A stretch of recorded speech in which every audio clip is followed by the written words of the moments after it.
and Regan Todd get the Group 1. The Derby King will take out the Invercargill Cup Group for the win. Been daring from Olivia Thornley, but she's pulling off. No matter what, won the Oaks and beat Obsession. Bring home the outside, and Nazareth won the Trotting Derby. Nazareth got there, and Williams loved it. Super superstar, I think. Super fast superstar, and that'll be Dan Anderson's first winning drive. It's a wonderful night for Leah Hibble. She gets her first winning drive, and Monica Ranger gets her first winner tonight. And the colours of Oliver Admin, there's win number 1. And Tom Bamford's on the board. Burley through the inside, better than Bronze. There's a lovely win at the park. Oh, here's win number 1 training-wise for Tom Bamford coming up because Musclebank has run them ragged. Martin Timwhite gets his first winner. And Zara Power is on the board. And here's 100 career wins for Alistair Black. And there's the 200 for Cherie Tomlinson. Amy Ridge will get the prize here, and congratulations goes out to Peter Blanchard. Picks up his 700th training success with that win too. Wait a great win number 700, Gav Smith. It's a beauty.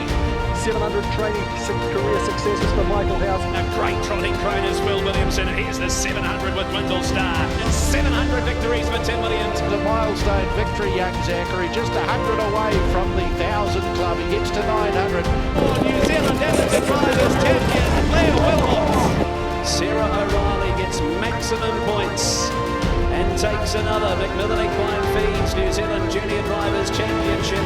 Son, he trots into the $1 Million Club, a place only the elite shall go.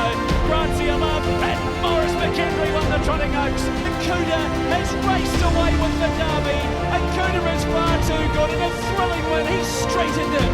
Self-assured, he's a dual Auckland Cup winner. Brilliant, the pride of the North. He gets his Row Cup tonight.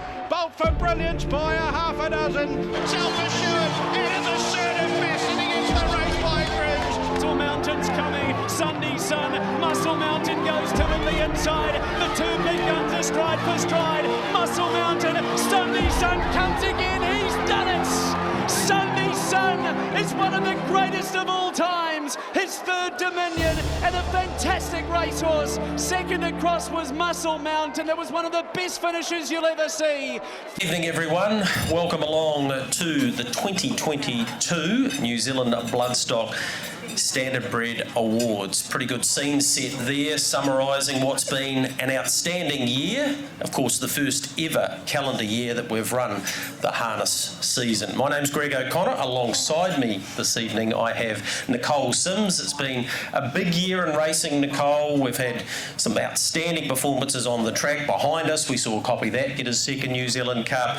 Horses like Akuta, the mighty Sunday Sun, and the clashes with Bolt for Brilliance and Muscle Mountain, and Millwood Nike, who of course remained unbeaten. It's been a big year for you as well at trackside, and right behind us you got the opportunity on the biggest day of them all to be part of the team, so welcome to you this evening. Thanks so much, Greg. I'm quite, humbled to be able to be here tonight. It's just amazing experience, and obviously myself coming from a thoroughbred background, but I must say all you harness folk have been incredibly supportive, and I've just loved being part of your journey, in particular this year, and obviously looking forward to more journeys to come. So yeah, enjoy your night, and wonderful to be here. We've got a few things we need to touch on first. First of all, the earthquake and evac situation with Addington. So we've all been, or many of us, if you haven't travelled here, have been through the earthquakes before, but if anything does happen, please remain calm. Our exits, it's a little bit like a plane, there and there, and if you need any advice, that man there standing on the carpet, Andrew, will take care of business for you. Failing that, the tables are quite big. If you'd like to dive under there, I'm sure you'll be safe for a wee while. You could get rather cosy if that's what you want to do that. The way the awards are going to work this evening, Nicole, is for all the age group breeding and ownership awards, when we have so many, it's difficult to isolate and interview everybody. So for those awards tonight, there's not an opportunity. However, we do have our one and only Nigel Armstrong, the man from Unhinged, here to do some live interviews. So essentially, if you're lucky enough, and let's face it, for most of the people in the room tonight, you've actually won already, because getting a horse in contention in either the age group or the ultimate prize here tonight is a win in itself, and you've obviously had success on the racetrack. But if you are lucky enough to receive one of our awards this evening, if you could make your way up the middle of the stage, we'll have our sponsor for each award standing up here already, and they'll present you with the trophy. Then you can make your way directly in front of me out to the photo board, and along with your other connections, you'll be able to celebrate out there with a photograph. So yeah, pretty straightforward. There are some interviews throughout the night, but it's just impossible to be able to do that with everybody. Before we get into the awards, I just want to take a moment to acknowledge those that have passed throughout 2022. I'm sure everyone in the room has been touched by someone who's left the earth, and we lost in our game a couple of the biggest names. Roy Purdon, the godfather of our sport, did so much for harness racing and racing in general. He was probably, and is, the most famous name in our sport. And to lose him and all of the knowledge that he had and passed on to so many in this room was a pretty tough time. We also lost Jim Dalgety, who in the breeding sphere and in the training ranks offered so much for so many people in this room as well. So I just ask you to take a moment, think about someone that you lost in the year of 2022, and in particular think about those two gentlemen who delivered so much for us.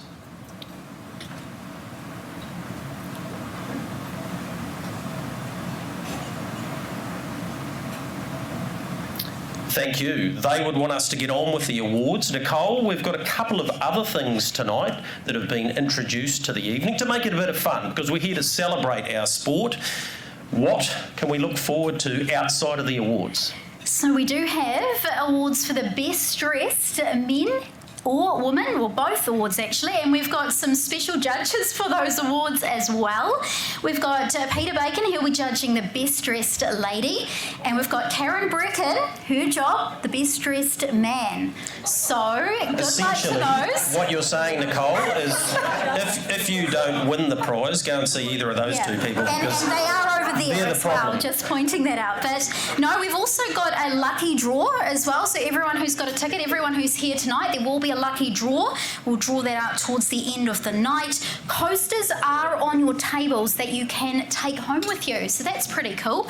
A nice memento. And then we've also got some age group contender photos that will be, I understand, they'll be brought in for you a little bit later on. So a lot to look forward to. We also thank our band with us tonight, Acoustic Solution, who are playing as you came in, and they'll be playing throughout the night as well in between times. So great to have support of a local band with us tonight. Absolutely, and they're doing it at a reduced rate, and the more times we mention their name, the cheaper it is. So expect to hear that throughout the night. In fact, they're sponsoring a number of the awards. They don't know that, but they are. So we may as well kick right into it, Nicole, and get our first award. Now, if you are a sponsor, once I call out your name, if you come up and see Bailey Anderson, who is kindly going to hand the trophies over, then we will be able to present them to the recipients. The first award this evening is the Emblems New Zealand 2-year-old Trotting Filly of the Year. Courtney Buchanan is going to present it on behalf of Emblems. They're Harness Racing New Zealand's preferred trophy supplier, and they've made all the trophies for this evening.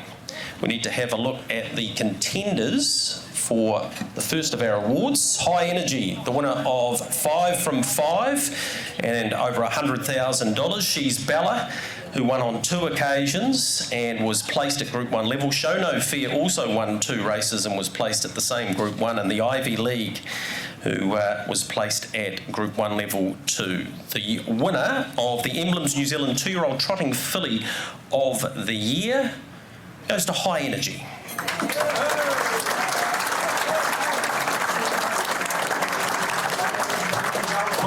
High Energy loaded up on the outside of Confessional. She struck the lead to Filly and drew away here at the 100 metres. It's High Energy, put up a length and a half. Confessional, Gold Bullion Lake, then came Halberg, but it's High Energy. High Energy, too good. Big Confessional, Gold Bullion Lake for third. Just come through here, mate. Just get you.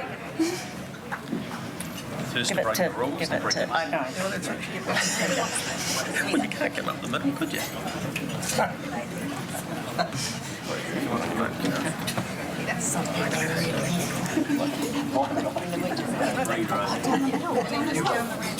Down the middle. Come this way, gotta go that way. That would be very fun. Around that way, wouldn't it? And the first one to break the rules, Brecken, supposed to come up the middle, but obviously they couldn't get there, so we'll allow them that for the first award. Congratulations, brilliant filly, 5 from 5, and outstanding, thoroughly deserving to win our first award this evening. The Philip and Glenys Kennard 2-year-old pacing filly of the year is next. It's presented by Philip and Glenys. Glenys has gone that way, so that means Philip is coming forward. And the contenders, of course, they're massive supporters of our sport, big owners in the game, and supporters via sponsorship as well. The contenders are Artie by the Seaside, the winner of 3 of 11, Forever Me, who won 65,000 in total stakes, Kalua Flyby, who won 4 of her 11 starts, and Millwood Nike, unbeaten 8 from 8. The Philip and Glenys Kennard 2-year-old pacing filly of the year is Millwood Nike.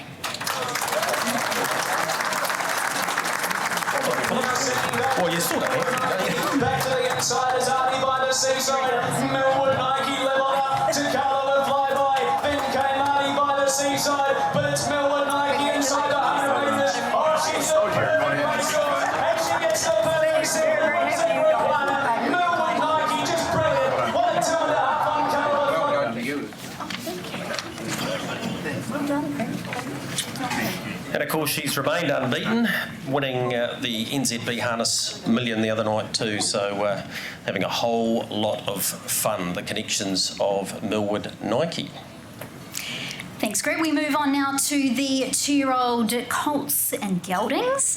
We start things off with the hrnz.co.nz 2-year-old trotting colt or gelding of the year, and we welcome up HRNZ's Catherine McDonald to present this award.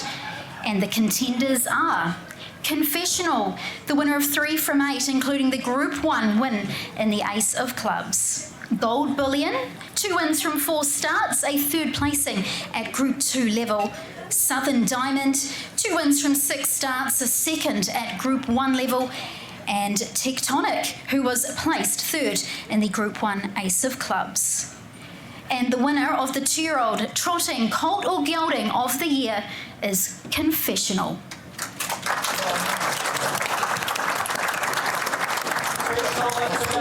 Gold Bullion now going back to the inside there, clear from Southern Diamond. The leader Confessional on Gold Bullion, Gillett. Confessional's been left in the lead in the 100 metres. He's raced away. Southern Diamond is running on, but it's Confessional inside the 50 metres. The first Group 1 of the day is all Paul Mears. Confessional won by 4.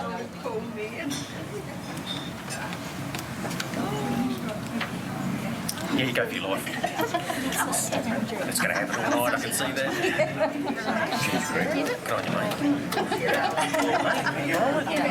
Thank you very much. Thank you. Thanks. Thanks, Catherine. Thank you. Just right down the middle. Let's go. That's it. Cheers.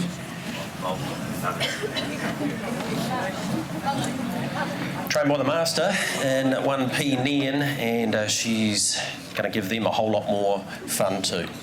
Sure is, Greg. We'll move on to our next award, the Tyre General 2-year-old pacing colt or gelding of the year. And if you need tyres, the Tyre General, they're the ones to contact. And we welcome up to the stage to present this award, Vinnie Newman. And the contenders are Don't Stop Dreaming, multiple Group 1 wins, multiple Group 2 wins, the winner of 6 from his 7 starts this season. Merlin, an impressive 8 wins from 9 starts, including over $200,000 in stake earnings. Sherlock, an impressive 3 from 7 wins and multiple Group 1 second placings. And Vinky B, who was a Group 2 winner of the Sapling Stakes and a couple of 3rds at Group 2 level. This year's winner of the 2-year-old pacing colt or gelding of the year is Don't Stop Dreaming. Don't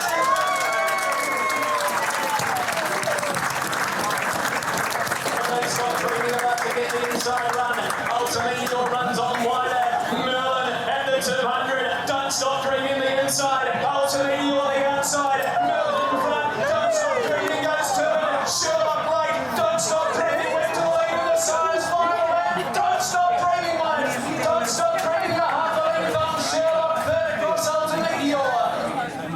by the Dunfords, and of course Ian Dobson, and brilliant performance there to win on the biggest day, of course, and trained by Mark Purdon and Hayden Cullen. Mark doing the steering. Congratulations, guys. Well done. You lead the way, Vinny. Lead the way there, mate.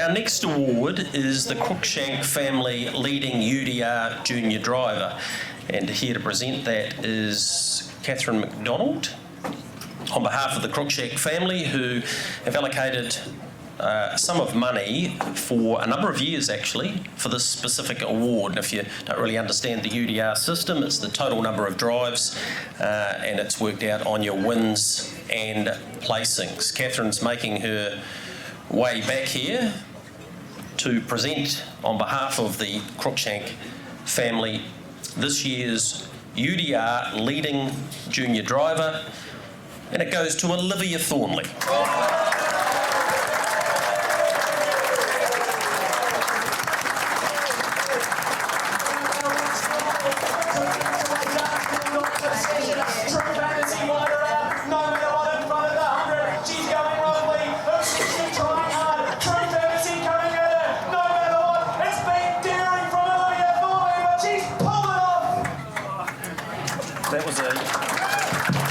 That was a special moment for you, obviously getting Group 1 glory directly behind us.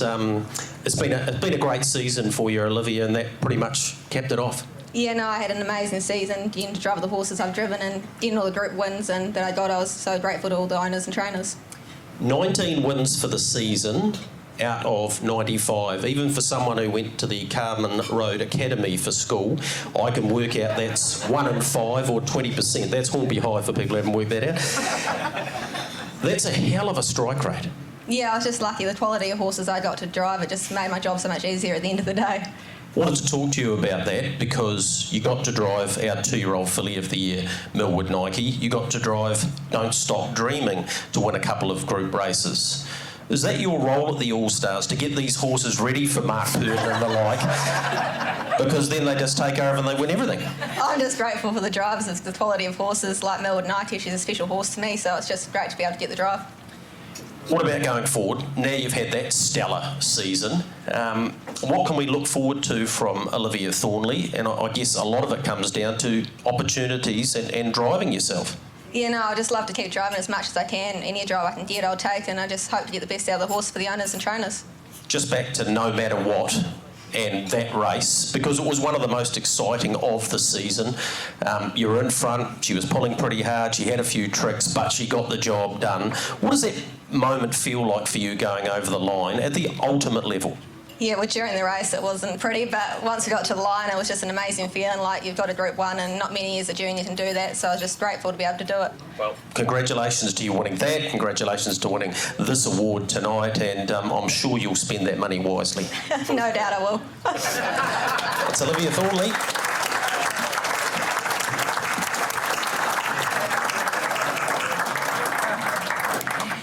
So next up we move on to the 3-year-old and we move on to the filly awards. For them we'll start things off with the Commodore 3-year-old trotting filly of the year, and we do welcome up to the stage Michael Patterson on behalf here of the Commodore, who's going to present this award for us. The contenders are Congrazia Love, an impressive 4 from 15, including the win in the Group 1 Trotting Oaks. Double Delight, the winner of 2 from 6 and a winner of a Group 3 to coincide with a Group 1 second placing. Hidden Talent from the Deep South, 4 wins from 6 starts, a Group 1 placing and a Group 3 win to her name. And Paramount Impress, 3 wins from 6 starts, including a placing at Group 1 level and a couple of placings at the Group 3 level as well. This year's winner of the 3-year-old trotting filly of the year is Congrazia Love.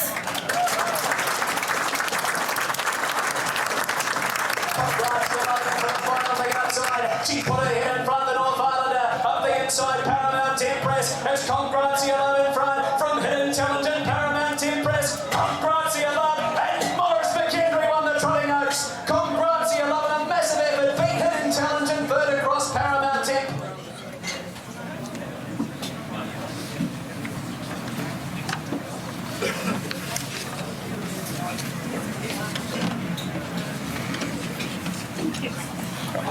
Thank you. That was worth the trip. Congratulations. Thank you. Hi, Larry. Yeah. Lovely, just the hangers on. That's awesome. Lovely. Here's the man. Thank you.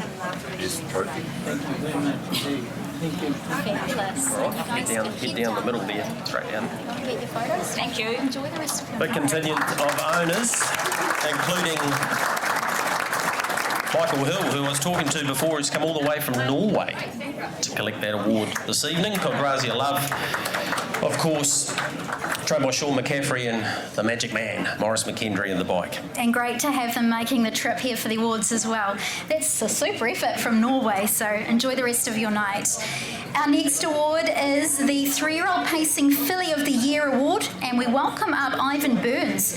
And this award is sponsored by Vincent, who you can find available through Nevelier and also Alabar Studs. So the contenders for this year's 3-year-old Pacing Filly of the Year are Artie's Express, a very impressive 8 wins from 9 starts. Cover Girl, who has a Group 2 to her name, winner of the Ladyship Stakes and placing for 3rd in the Northern Oaks. No Matter What, 3 wins from 9 starts, including the win in the Group 1 in New Zealand Oaks. And True Fantasy, 4 wins from 9 starts, 2 Group 1 feature wins to her name, and also a Group 1 placing in the Oaks. This year's winner of the 3-year-old Pacing Filly of the Year is True Fantasy.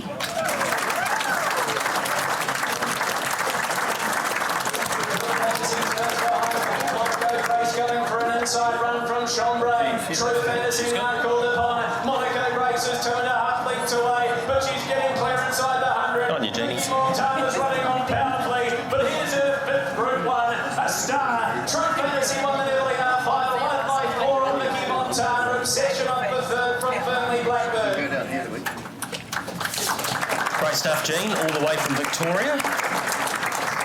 And of course, True Fantasy, 2-year-old winner of that section as well. So what an outstanding racehorse she has been.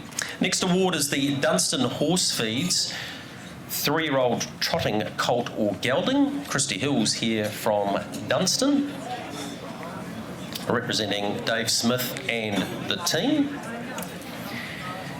Those in contention: Highgrove, the winner of 5 of 13, of course, the Northern Trotting Derby winner. Masterly, who won almost $50,000. Mystic Max, the winner of the Hambletonian, and over $50,000, and the Derby winner in Nazareth. He won 3 races throughout 2022. The winner of the Dunstan Horse Feeds 3-year-old trotting colt or gelding of the year goes to Highgrove.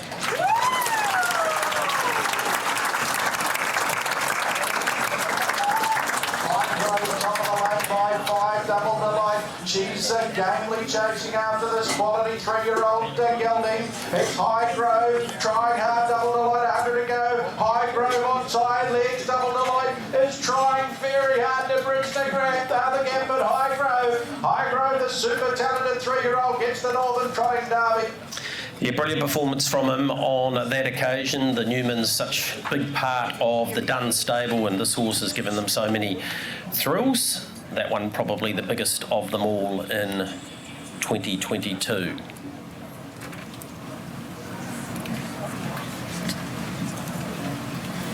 How about that? Trained by the Duns and, of course, driven by the country's leading reinsman at the moment in John Dunn. So there you are.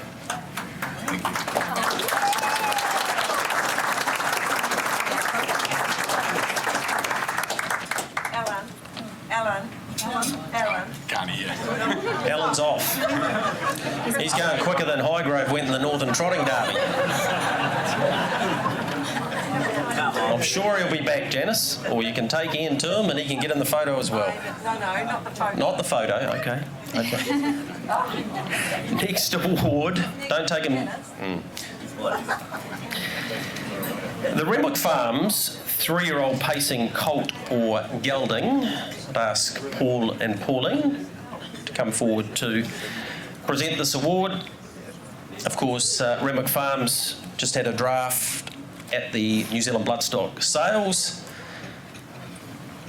and great to have them supporting one of our premier awards tonight, being the Renwick Farms 3-year-old pacing colt or gelding of the year. Let's have a look at those contending for the award. Akuta, winner of 7 of his 13 starts and over 450,000, and of course dual derby winner. Magic 4, who won the New Zealand Bloodstock Standardbred Harness Million and won over 140,000. Republican Party won 8 of his 12 starts. And Sandwave, the little horse from down south, the winner of 6 of 13, and he got past 6 figures as well. The Renwick Farms 3-year-old pacing colt or gelding of 2022 is Akuta.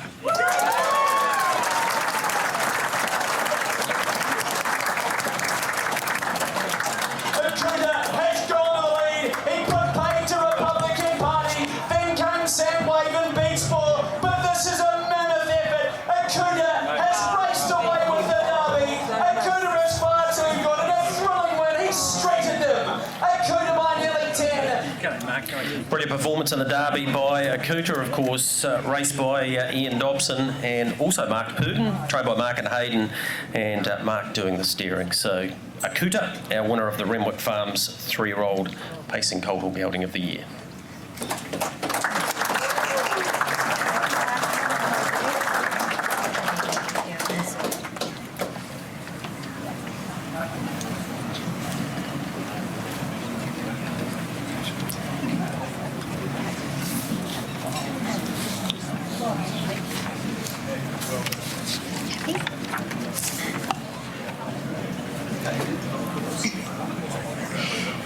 We move on to a new award next, and it's a pretty special one, this one. It's the Gavel House Newcomer to Training Award. So I'll give you a bit of background information on it in a moment, but we do welcome up Grant Ingalls on behalf of Gavel House to present this award. So a new award, and the criteria here is that it's for a trainer that has trained for no more than 5 years. We put together 4 of these finalists, and they are decided by a subcommittee. Now, it's not just done on a strike rate, and it's not just done on number of wins. It's all to do with putting all these things together. So it's a pretty special one. This year's contenders for the Gavel House Newcomer to Training Award, they are Tyler Dew, who I can see here tonight. So great to have him here. Kimberly Butt, who I understand is here tonight as well. Zachary Butcher, who's here, and also Ben Hope. This year's winner of the Gavel House Newcomer to Training Award is Zachary Butcher.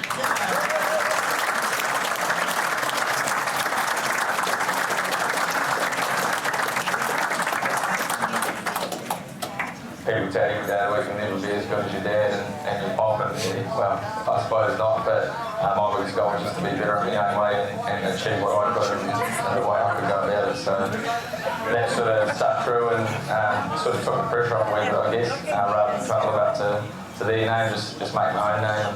Sort of worked well enough for me so far, so hopefully I can just keep on improving and learning. Congratulations. Congratulations, Zach. We've just seen a very special win, obviously, because the whole family was involved with that one. Now, talk to me about your move into training. Obviously, it's a bit of a butcher dynasty, isn't it? Sort of driving into training. Was it always something you wanted to do?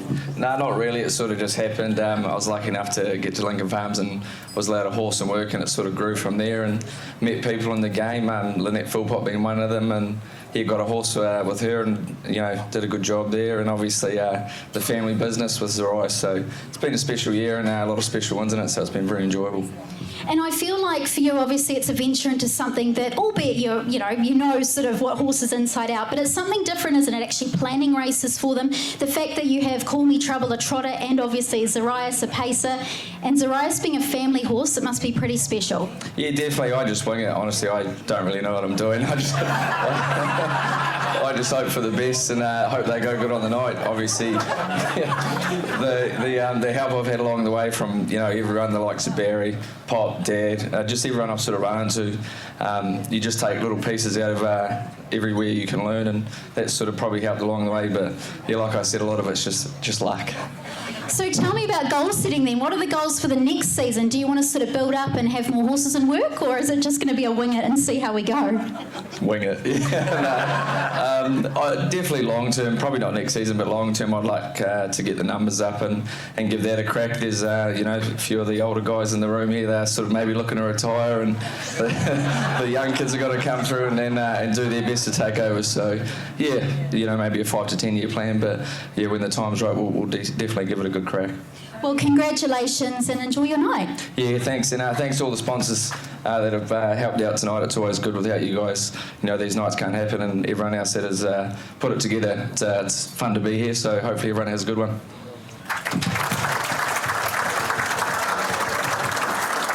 He's a character, no doubt about that. It's hard not to like him, and at the end he thanks all our sponsors, which is just the class of the bloke. So, yep, well done to him. Just while we're on the young trainers in our game, so Zach's had a very good season and travelled a horse down here as well at cup time, but to Tyler Dew, who trained 5 of 11, Kimberley trained about 3 winners as well from memory, and Ben 5 from about 14 or 15. So not only are they doing a great job in the driving ranks, they're turning their horses out in impeccable order, and they're not taking them to the races unless they're ready to go. So congratulations to all 4 of you for being eligible for the Gavel House Newcomer to train, and we need some young people coming through, so that's fantastic. Well done to you all.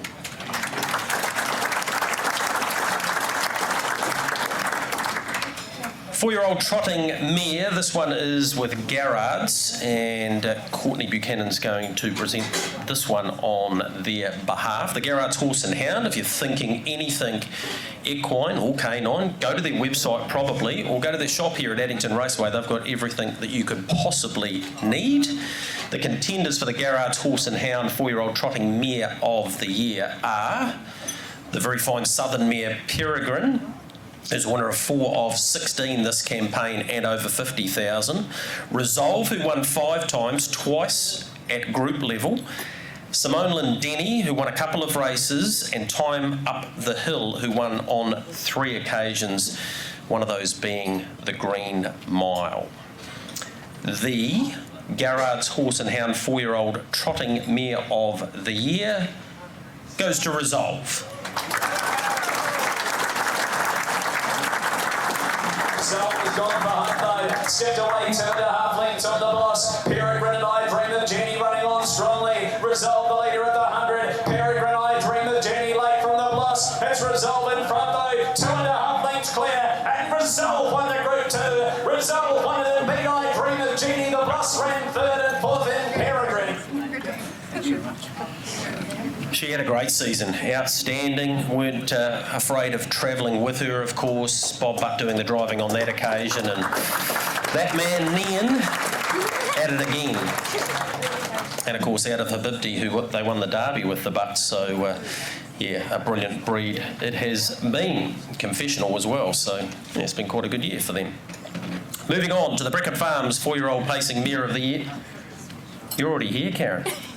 That's outstanding speed. What about the anticipation? You always like that, Ken? The anticipation, mate. It's incredible. Got to get the ship moving. She's always first to release Cooper, if you didn't hear that. Well, he said that, not me. Don't. Yes, you do. Absolutely, you do. Right, the 4-year-old pacing mare of the year. Let's have a look at the contenders. Brickett Farms, 36 yearlings they put through the sale, a record for them. One of theirs was All American Lover, the winner of 6 from 13 and over 100,000. Better Talk Art took out the breeders in February at Group 1 level. Darling Me, who won more than half of her starts, winning on 7 occasions, and Manhattan, who won 6 times. The Bracken Farms 4-year-old Pacing Mare of the Year goes to All-American Lover.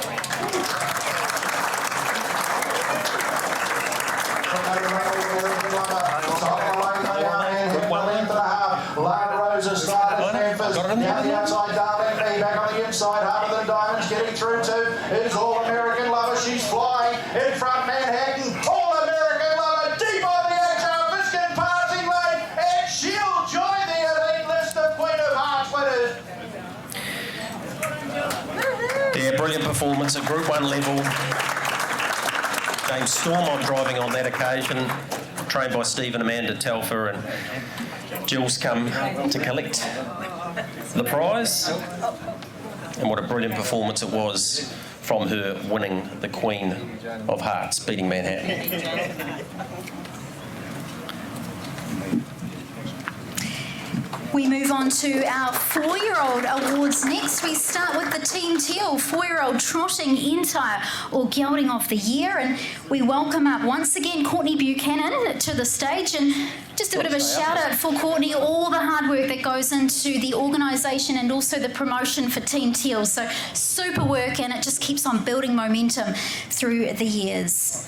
Our contenders for this award, Artie by the Hill, 3 wins, 5 seconds from the 18 starts, including a 4th in the Dominion Handicap. 5 Wise Men didn't win this season, but his consistency, I can't read them all out. We all know how consistent he was at the highest level, Group 1 and Group 3 placings. Love in the Port, 2 wins from the 14 starts, including a hard-fought 2nd in the Green Lane Cup. And Out of My Way, 7 starts for a 3rd placing in the Group 2 Lyle Creek Stakes.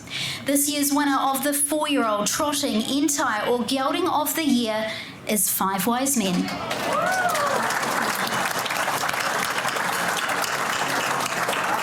Men, they're coming home well. 200 to travel. It's Muscle Mountain, 2.5 and 3 lengths clear. Majestic Man, then 5 Wise Men. But Muscle Mountain at the 100 metres is holding off Majestic Man, conquering every peak, and Unsung to tackle the biggest of all. Muscle Mountain by 2. He goes back to back and beats Majestic Man and 5 Wise Men.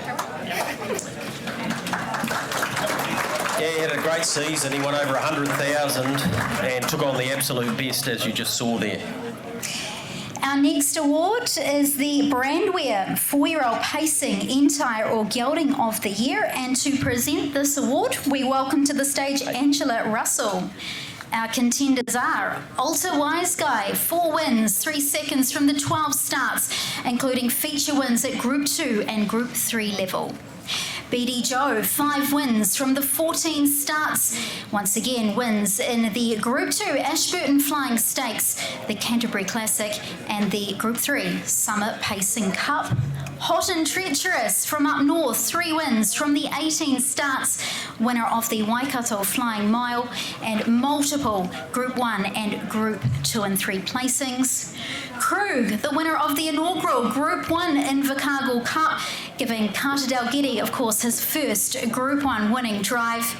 And Old Town Road, 4 wins from the 9 starts, his feature win in the Holmes DG, and wonderful placings at Group 2, and of course his 3rd at Group 1 level in the New Zealand Free For All.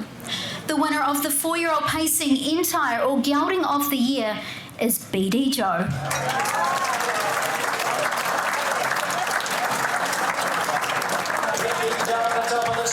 Leaps the classic field for home, 28 for the 3rd quarter. Shaking up self-assured. Spankham about to get the inside run from Higgs Sport and got you covered. BD Joe the leader. Spankham 2 lengths away. Then came self-assured. It's BD Joe. Spankham to length off him. BD Joe. BD Joe's in front. And they've handed him the classic. BD Joe a half a length on Spankham. Self-assured for 3rd.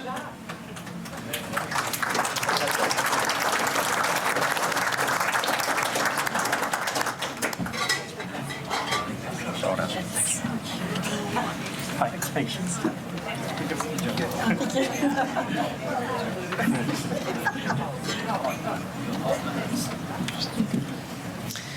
Congratulations. Of course, he takes his place tonight in the Group 2 $100,000 consolation after having no luck last week for the Miracle Mile. It was actually him who won $130,000. 65 it was, Five Wise Men, the previous award. Right, the next award we have is brought to you by Future Wealth. Matt Golding's here. Good on you, Matt. If anyone's thinking about making money, here's your man. He can tell you. He can help you out. Or if you're broke, probably go and see him as well, because he might be able to help with that too. Thanks for the support of this new award, which is the Stable Hand of the Year. Now, this award, we asked trainers to nominate a staff member. They had to give us an idea on their work attitude, what they did to go the extra mile, having the horse best interests at heart, and all of that sort of thing. All the nominations went to a subcommittee and they were voted on. Now, those that made the final were Scott Ramsey, nominated by Shannon Amour, Kevin Kozatere, nominated by Dylan Ferguson. Neither of these two could come, but this evening we have Zara Power, nominated by her boss Paul Kerr, Brett Gillen, who works for Brad Mowbray, and Penny Boyle, who was nominated by Michael House. If I could ask the latter three, well, the other two can't come because they're not here, but the latter three to come up on stage, please. Put your hands together for them.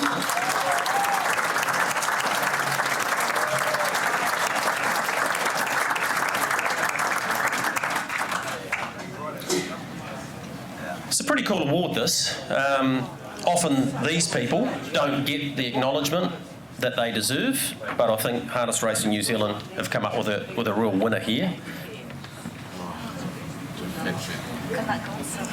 So here's what your bosses had to say.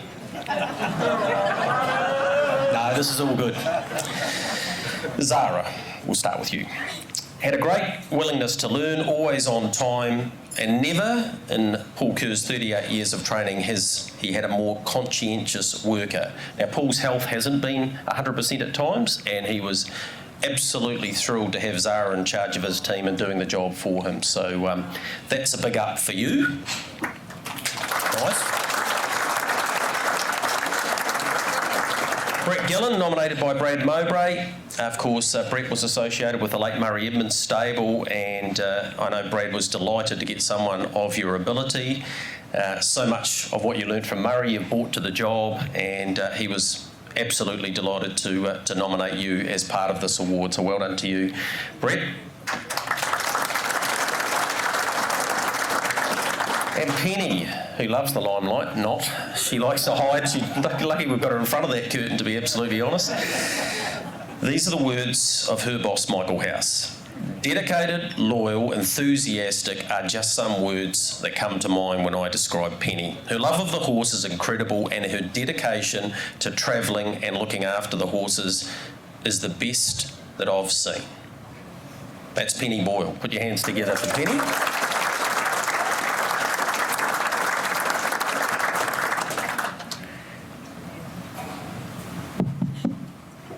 What do you make of some of those words? And it's been a big year for you, but to be nominated for this award, that's pretty cool. I know, it's awesome, but I'd like just to thank everyone for coming, and good luck to everyone else. Cheers. Good on you, Brett. I knew you'd be good at that. He's a likeable lad. Zara, big year for you. You got win number 1 out on the Addington track, but working for a master horseman like Paul Kerr, you must have learned a lot. Yeah, I've been lucky enough to be with him for 4 years now, and getting to take on lots more responsibility has been pretty awesome learning from him. Good luck with the award. How's this going to go, Penny? No, you're not going down there. But seriously, when Michael sent that into the committee, that must make you feel pretty special, because he clearly values, and travelling horses to Manawatu in the large numbers that you've had to organise over the last few years, he really respects that. That's pretty cool. Yeah, I'm very lucky he lets me do it, and he trusts me to do it. Yeah, it's a privilege. Well, yeah. We're privileged to have people like you three and the other two that were nominated who couldn't be here. And the winner of the Future Wealth Stable Hand of the Year is Penny Boyle.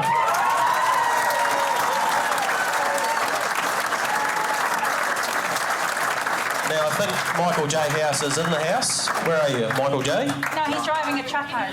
He's driving the truck home.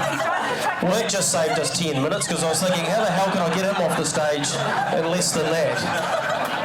Do you want to say something on his behalf? No, I thought you'd say that, Penny. Put your hands together for Penny Boyle, our future wealth stable hand, and well done to all those that were nominated as well. A really cool award, and I reckon that'll be here for a wee while to stay, I think. Michael J. not here. Bonus. All right, our next two awards, we move on to the 5-year-old and older mare and also mare awards. So we start with the trotters, and we will be welcoming back up to the stage Paul and Mary Kenny for the What the Hill 5 years and older trotting mare of the year. The contenders are Gold Chain feature wins at Group 3 level both in the Northern Trotting Breeders' Stakes and the Waikato Trotting Breeders' Stakes. I Dream of Jeannie, 4 wins from 20 starts, the winner of the Jasmine's Gift Stakes.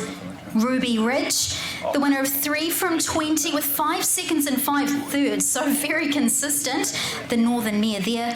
And the Bloss, 4 wins from 24 starts, including third placings at both Group 2 and Group 3 level. This year's winner of the 5-year-old and older Trotting Mare of the Year is Gold Chain.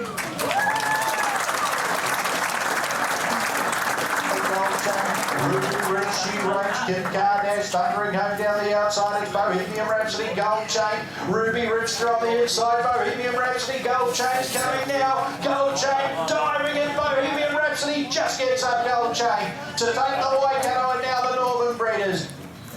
Very good. Yeah. Thanks very much. Well done. Well done. Congratulations. You're the best looking ones, I'll give it to you.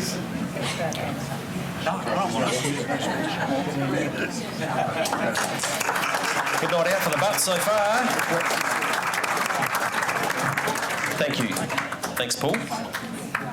It's time to welcome back to the stage to present our next award, Courtney Buchanan, and this award, the Blue September 5-year-old and older Pacing Mare of the Year. Once again, a wonderful campaign, and we look forward to that continuing with momentum. This year's contenders are Belle of Montana, 5 starts for the 3 thirds, including a third at Group 2 level in the Mares Championship. Kelly's Delight, 3 wins from 12 starts, third placing at Group 1 level and 2 fourths at Group Enlisted level through the season. Harder Than Diamonds, 3 wins from 11 starts and placings at Listed and Group 1 level. Mimi E. Coco, 3 wins in 3 seconds from the 18 starts and a feature win in the Listed Northern Mares Classic. Need You Now, 1 win from 2 starts, the feature win at Group 2 level in the Premier Mares Championship, and a second in the Group 1 Breeders' Stakes. And the last of our contenders for this year's 5-year-old and older Pacing Mare is Stylish Memphis. 7 starts, a second and a third, that third coming at Group 3 level with a 4th in the Group 1 Queen of Hearts. This year's winner of this award is Need You Now. Need You Now ducks back to the inside from Better Twist. Belle of Montana moves to Better Talker. Need You Now is running on. All American Lover wider out. Need You Now going to Belle of Montana. All American Lover flashing light. It's Need You Now from All American Lover. Need You Now. Need You Now on the Group 2. Beat All American Lover. Congratulations to the famous Woodland Colours. Mary Kenny coming forward to accept it on behalf of the syndicate that raced that fine mare. Getting hungry? Yeah, well, we've got 3 awards to go, and then it will be dinner time. The Hotel Montreal 5-year-old Trotting Entire or Gelding of the Year, Michael Patterson, is here to present the award. Let's have a look at the contenders and have a look at that. 3 of our best trotters in the last decade without doubt. Bolt for Brilliance. He won on 5 occasions, including an epic Rowe Cup. Muscle Mountain, who won 9 times, including the New Zealand Trotting Free-for-All in December, and $250,000, very similar to what Bolt for Brilliance won. And Sunday Sun, who won 9 of his 14 starts and over $400,000. In any other year, any one of these horses would have stood alone, but the Hotel Montreal 5-year-old trotting entire or gelding of the year goes to Sunday Sun.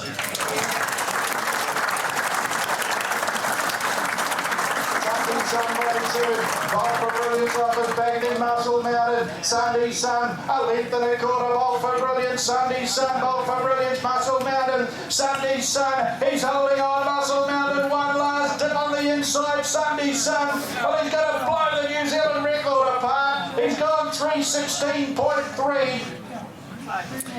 Yeah, another stunning performance from him. Congratulations to Colin Nancy here. Robert, Jenna Dunn, and John doing the steering once again of this mighty trotter.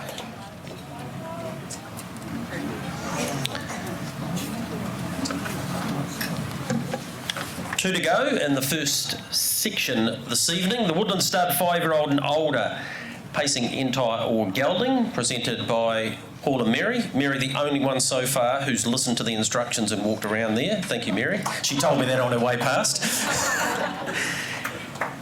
The contenders for the Woodland Stud 5-year-old and older, pacing entire of the or gelding of the year. Copy that. The Cup winner, of course, winner of over 400,000 in 5 of his 7 starts. Self-assured, who won on 8 occasions, won 900,000, including the New Zealand Free-for-All Auckland Cup and the new race, the Roy Purdon Memorial. And Spankham, who won nearly 300,000, including the Taylor Mile.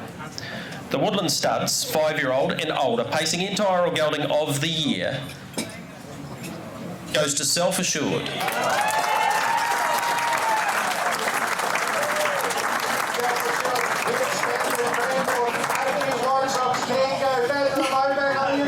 Self-assured, over on the outside, Spankham, self-assured and Spankham, self-assured, he's a dual Auckland Cup winner. What a marvel he is too.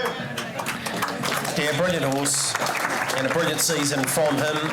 Won the inaugural race by Grins, trained by Mark Purdon and Hayden Cullen, and Mark did most of the driving throughout that season, and Natalie Rasmussen getting the job done there. 1 to go, have we?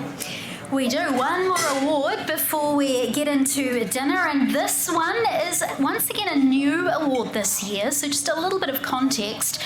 This is the Steve Golding at Harcourt's Best Moment of the Season. So we do welcome up Stevie Golding to present this award, a very special award that actually the public and all the harness participants could be involved with, because this was all done on voting through Facebook. They narrowed it down to 4 best moments, and then everyone voted again. And I understand the votes did come down to a very, very tight race as well. It was like down to the last day, they tell me. So we'll take a look at what those 4 best moments came down to, and then we'll announce the winner. So the first was John Dickey's win with That's What We Do, just after his good friend and owner Richard Bright had passed away. The second of those moments, Robbie Close's win, his first Group 1 victory aboard Better Talk Out in the New Zealand Breeders' Stakes. The next of those moments was Carter Dalgety and his first Group 1 win down in the Invercargill Cup with Krug.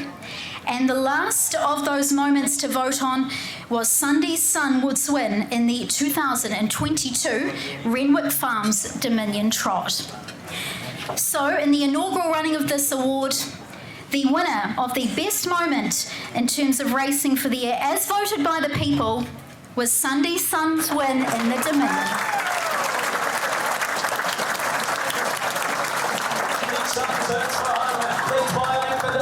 Back to the inside, Muscle Mountain gets chased. 5 wise men, 6 on. Sunday Sun and a half. Muscle Mountain's coming. Sunday Sun, Muscle Mountain goes to the inside. The 2 big guns is right.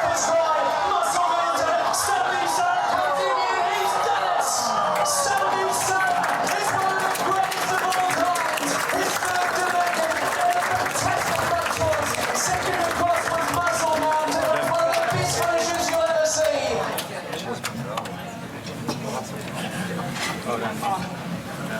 Well,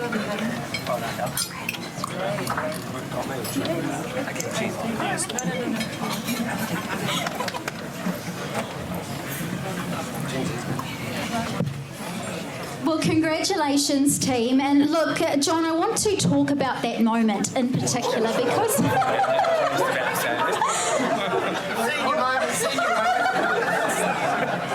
there? There is a bit of a gap there, actually. We better be careful of that. I want to talk about that moment because... Like head-to-head with Ben Hope there, I remember interviewing you straight after, and just that feeling, can you put it into words? Can you describe for us? Because obviously you and Ben doing that, you and the horses the only ones there, truly what was it like? A very long way up that straight. But no, like you say, two great horses. I've always said straight after the race, unbelievable drive by Ben to get round me earlier and get the front and then make me work that wee bit harder. But for two great horses to be out on their feet the last furlong, I said straight after I was very lucky to get the upper hand. So a very good moment.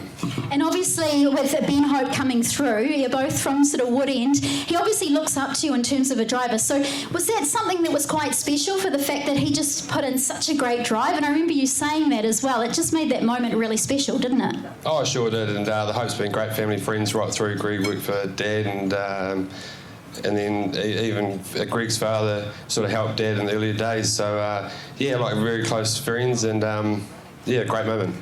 What about the crowd as well? Because obviously through COVID, no one on track, a completely different feel, I guess, for you guys out there driving. Well, of course, it is a different feel. So hearing that roar and hearing that buzz, was that just super special? Yeah, sure was, actually. Even the applause afterwards, yeah, definitely makes the moment even more special. And obviously, we've heard the news that he's now been retired. So to go out on such a high and to be voted as by the people as the moment of the year, just for such a special horse, that must mean the world to you and your family. Oh, it sure does. Like, it was a sad day, but very lucky we had the great journey and the ride the horse took us on. So, yeah, we cherished every moment. Wonderful. Congratulations, team, and thank you so much for sharing him with us.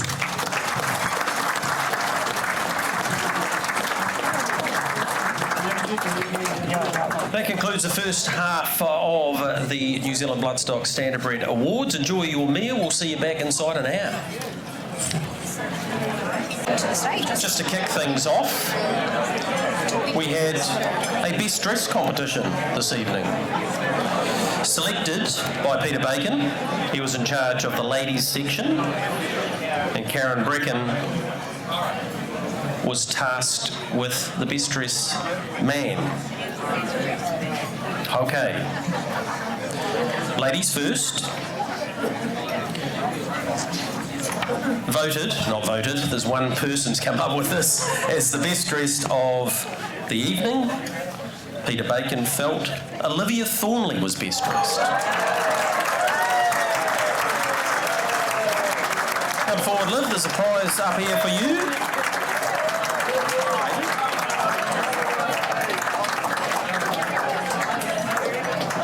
No speech. You'll be happy about that. Congratulations. No speech. Look at that. And Karen Brecken has selected Tony Abel as the best dressed tonight. Tony's, I saw him earlier, looking rather dapper.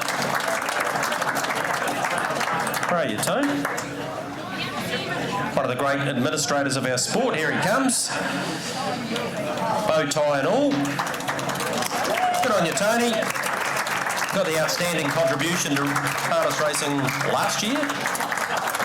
And he's got the best dressed man this year. What will it be next year, Tony?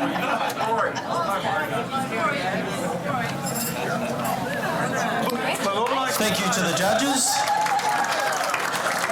I suppose the disappointing thing for you, Peter, was you couldn't enter yourself this year. All I can say is if you Tony's speaking. Me, you must be a bloody badly dressed group.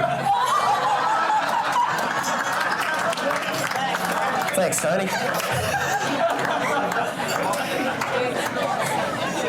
Cool. That was a fun way to start the next section. It sure was. Hopefully everyone is refreshed. We've had a good dinner, and our next award we kick things off with is the Hero Outstanding Contribution to Life After Racing Award. We welcome to the stage Georgie Bolton from HRNZ and also James Judd from SENS to present this award. The winners do an amazing job with our horses after they've finished racing, and it's entirely appropriate that this year their efforts get the recognition that they deserve. Just last month in February, they passed a significant milestone, announcing that they had rehomed their 100th horse. It is some achievement. Incorporated as a charitable trust in 2019, the winners are based in Swanoa in North Canterbury. It is run by a board and a mixture of staff and volunteers. They work with rehomers, trainers, farriers and dentists and many others to ensure the best possible life for horses once their racing careers are finished. Their team of trainers help re-educate horses to saddle. Some are suited to being happy hackers, while others go on to excel in the show ring. The trust then ensures that the horses are matched up with their new owners who will look after them properly and provide them with their forever homes. Of course, running a service like this, it costs money, and the trust is very grateful to everyone who supports their work. Harness Racing New Zealand supports the work of the trust, which aligns with our pillars of good horse welfare and improved opportunities for all our horses and their lives after racing. This year's Outstanding Contribution to Life After Racing Award goes to Stable to Stirrup.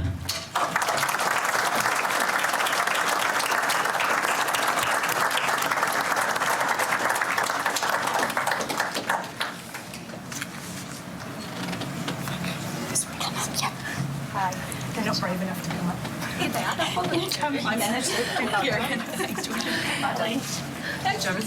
Thanks, Joe. Thanks, Joe. Well done. Good job. Let's go. Can jump in here and have a chat to Rebecca if that's all right. Oh, okay. Is that all right? So, first of all, congratulations and well done on all the hard work. It's not as easy as it is simply getting a horse off the track and placing it and finding a home. Just talk to me a little bit about the trust, how you set up and where you're going with the goals that you've got going forward. We set up in 2018? 19. It feels like it's been going on forever. But yeah, we set up then. It's been a really long process to get everything off the ground, get the right people involved. And we're very lucky that we've got an amazing team together. And this year I stepped away from operations and Ali has come on board. And so it's been really nice for me to step back slightly and just watch things flourish. It's something that's so important, obviously. These horses are the world to everyone when they're in their racing careers, and then placing them into the right homes. What are some of the challenges that you face, and how do you think, we've got a room full of industry participants here, how can we all help to get involved with those good causes? I'm going to let Hannah answer that one. Money. So on average it costs us $2,000 to rehabilitate and rehome these beautiful horses that you own. And we can't sell them for more than about $1,000. You're all smart people, you can all do the maths there. We have a huge funding gap, and whilst we are really appreciative of the funding we get from Harness Racing New Zealand, it really doesn't cover what it needs to cover. So it's something that we just continue to build momentum for, don't we? And we just continue to make people aware of that. Yeah. So good luck for the future, and yeah, we're all in behind you, and thanks for the wonderful work you're doing. Thank you very much. Thank you.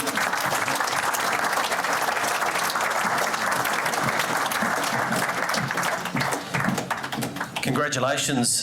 Yep, they certainly do a great job in rehoming some of our track stars. Good on you, James. Up here nice and early, because our next award is a pretty special one. It is the SENZ, of course, newcomers to broadcasting here in New Zealand. They are available in Christchurch on 1260 on the AM, and the show you need to listen to is called Trots Talk. It's on a Sunday, hosted by yours truly, and Michael Guerin, who's not here tomorrow, so that will probably mean I get a chance to get a few words in, which would be nice for a change. If you watch the box seat, you'll know what I'm talking about. anyhow, the SENZ Cadet of the Year was established in 2014, and it's run along the same lines of the New Zealand Young Farmer of the Year competition. Essentially, the cadets, either at level 2, 3 or 4, go into regional championships, and as a result of that they come out for the finals. Zev Meredith was the Northern Regional winner, Carter Dalgety the Canterbury Regional winner, Oliver Kite for the Southern Region, and then the next highest score nationwide was Tom Bamford. So they were the 4 finalists. The final competition, which was held here in December, had a whole lot of tasks that these guys had to go through, including practical theory and technical tasks. There was also a bit of fun as well, as I'm sure we're going to witness very shortly, and each phase of the competition was evaluated and marked, and the cadets earned points as a result. Before we get those that were involved in the final up here, park your peepers to the screen and see what unfolded.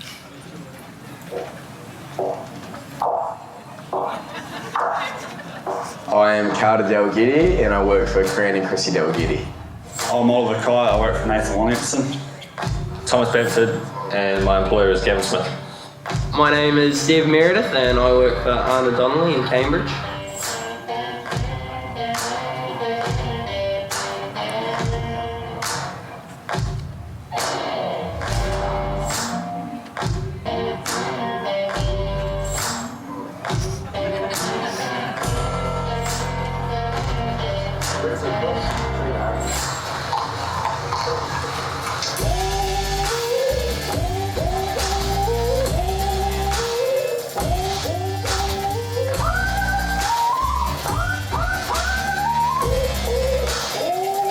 I don't know, a bit of confidence, a bit of competitiveness, a lot of competitiveness.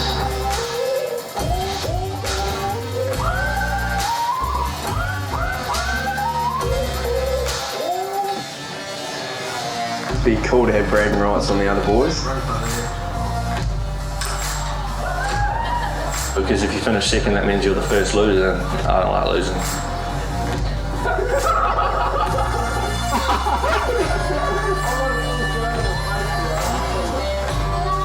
Hoping that I can beat them in some of the challenge because they're all pretty talented lads.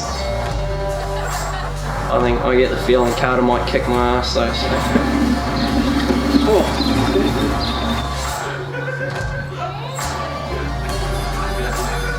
It'll mean a lot to win Cadet of the Year, so I'll give it my all and see how we go.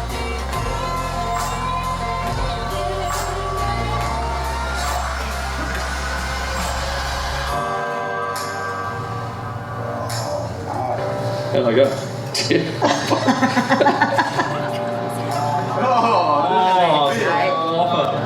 was a good big smiley face before I got it up here. Oh my god! Game, set, match, kids. Wow, pleasure. Have fun.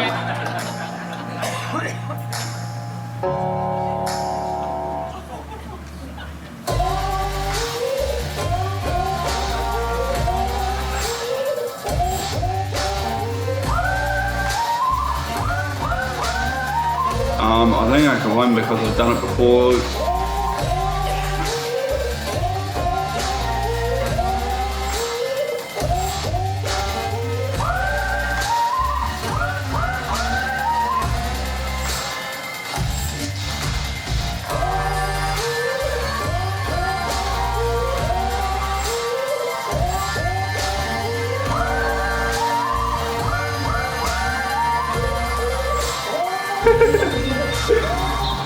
Now can I go straight? Right, see you team. I'm off.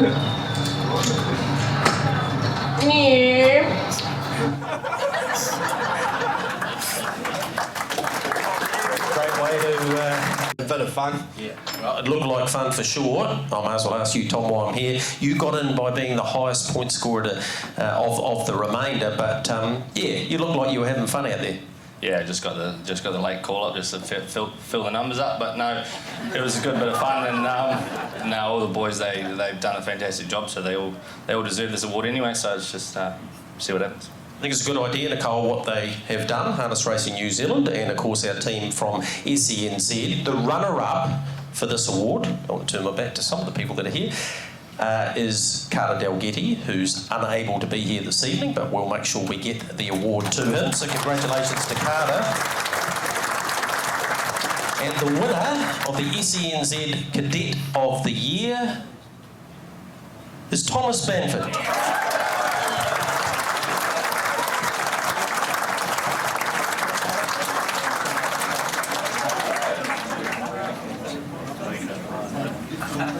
We'll get Georgie, you'll hand out those other, which is a terrific plaque put together by Race Images. Anyone who has to deal with AJ Berry will know that he charges a fortune, so look after those. Hey, good on you, Tom. Look, it's been a massive year for you. You trained your first winner, you drove your first winner, and now you're the Cadet of the Year. It couldn't have gone any better. Yeah, first of all, I just want to congratulate the rest of these boys here. They're all worthy enough to be crowned Cadet of the Year, and I was just fortunate enough to get the result today. But just a round of applause for the rest of the boys too, please. Why harness racing, mate? Why did you get involved in this sport? Yeah, it was a bit of a process, but I went to uni. Mum and Dad wanted me to go to university, so I give that a crack for a bit. And Dad actually owned a cafe in Tower Junction, and one of the trainer that I first started working for, his wife used to come in and overheard me and Dad talking about horses one day, so she said come out and have a crack, and I haven't looked back since, so we're here now. Funnily enough, you won the Make a Coffee competition quite clearly. Well, now it all adds up. Yeah, I thought that was a bit of a stitch up for the rest of them, but sorry, lads. Good on you, mate. It looked like a great day out, and congratulations again on your first training, driving, and now you're the Cadet of the Year. Well done. Yeah, thank you very much. And Georgie, Natalie as well, they, I know we couldn't do it without them, and so just a round of applause for Georgie and Natalie as well. They do a great job. Good on you, Tom. Congratulations. And they certainly do an outstanding job.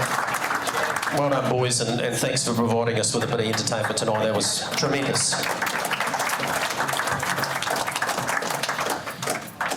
It's a good thing, though, having them challenged in different ways, and obviously there were horse-related challenges for them, Nicole, but having them getting outside their comfort zone, it certainly was a good concept, I think. Yeah, and definitely, and I guess couple coming together as well and being able to sort of share in those experiences. So looking forward to that. So yeah, well done as well for HRNZ setting that up. It's it's going to be something quite fun to follow, I think, in the future. Yep, definitely. All right, the following breeding awards finalists and the owner awards are selected using data from the 2022 season. A panel then voted on each of the categories. So that's how we came up with those that were eligible, and obviously ultimately the winner. The Breeders' Trotting Broodmare of the Year is the first of those awards, and Colin here is right here, right behind me. You got here right on time. The contenders for the Breeders' Trotting Broodmare of the Year are Habibdi, we've heard her name a couple of times already tonight with Resolve and Confessional. Ugly Betty, who was the mother of Southern Diamond, who took out the NZB sales race here.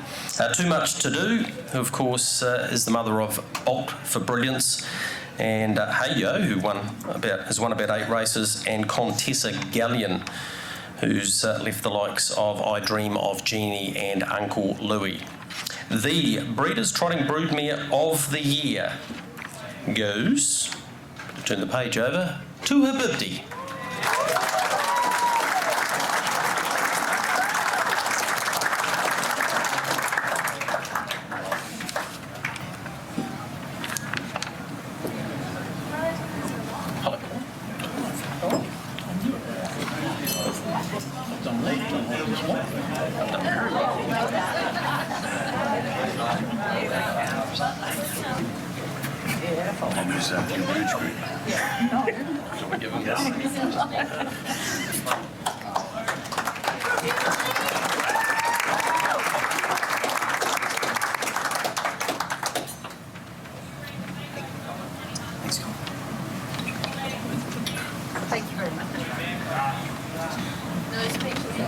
No speeches allowed, Bolty. I know it would have been entertaining, but it may well have been my last awards.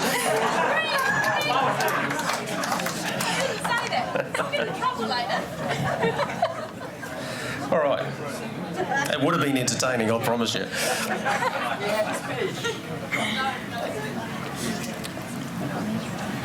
All right, we move on to the next of our awards, the Breeders' Pacing Broodmare of the Year, and this is to be presented by John Mooney.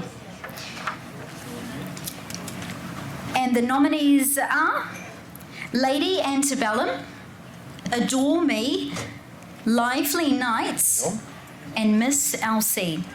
And the winner of this year's Pacing Broodmare of the Year is Lively Nights.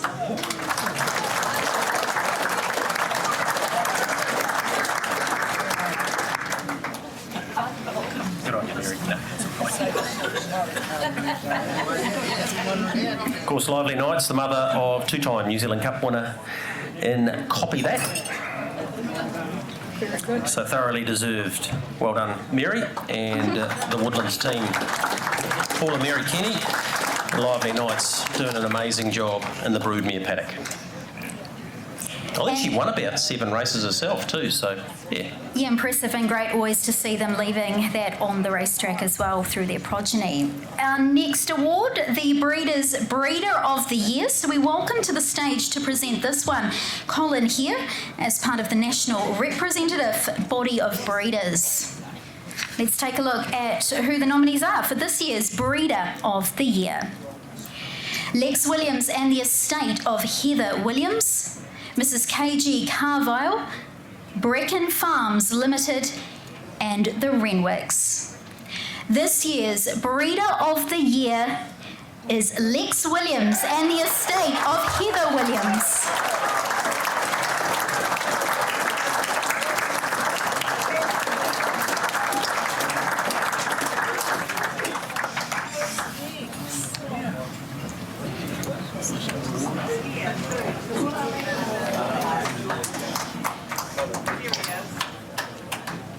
Good on your legs. Great stuff. Good. Thank you very much. Can I have a quick word? Yes. Congratulations, Lex. What a fantastic award this is. You're so passionate on your breeding. This must mean a great deal to you. Oh, it's a massive award. Heather and I started breeding in about 05. We had our first one. 2005, sorry. We're about 100 years out, but never mind. We've had a couple of great mares, Fleece Pocket and one over Kenny, and their progeny's just been incredible. Yeah, it's been wonderful doing that. Thank you very much.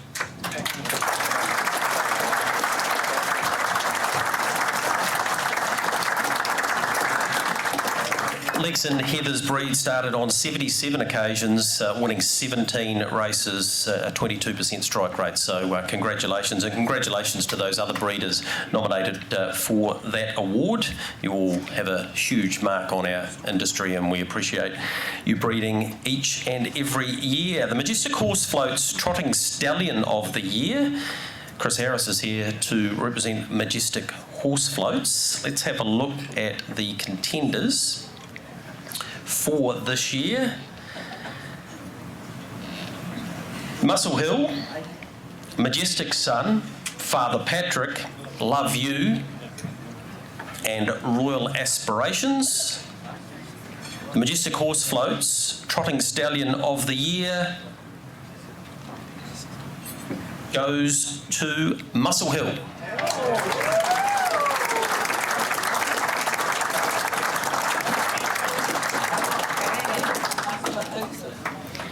He had 35 starters in New Zealand, of which 25 of those won a total of 64 races and over $1 million in stakes. And when you think about Muscle Mountain and Midnight Dash and Time Up the Hill and those types of horses, no surprise that Muscle Hill has won that award. I think Catherine, were you going to accept that on their behalf? I think you were. On behalf of Stallions Australasia. Thanks, Catherine.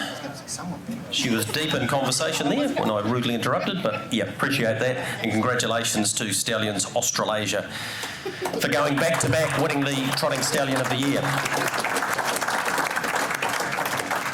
Next up, it's the Auckland Trotting Club Pacing Stallion of the Year. Jamie McKinnon is here from the ATC. How good having Alexandra Park back last night, and to all of those responsible for getting the track back, amongst them John Denton, who I know is here this evening, and all of the hard work. Put your hands together for them, because that track was pretty much gone, Burger. But they got it back and they ran some incredibly fast times there last night. The Auckland Trotting Club Pacing Stallion of the Year nominees, or contenders: the King himself, Better's Delight. The horse on the rise, no question, is Captain Treacherous. American Ideal just keeps on delivering.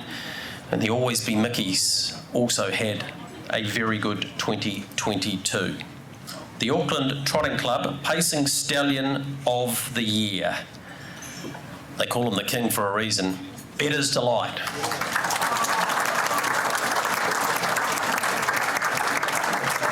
And just to put it in perspective, this is his 12th straight title.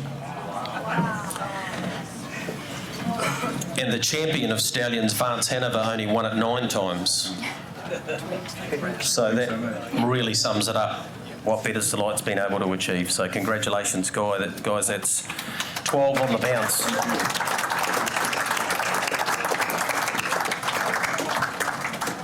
Well, staggeringly, we're on time, and it's time for dessert. You can hook into that, and then we'll get into many of our main awards here this evening. Enjoy your dessert. Okay, just before we get into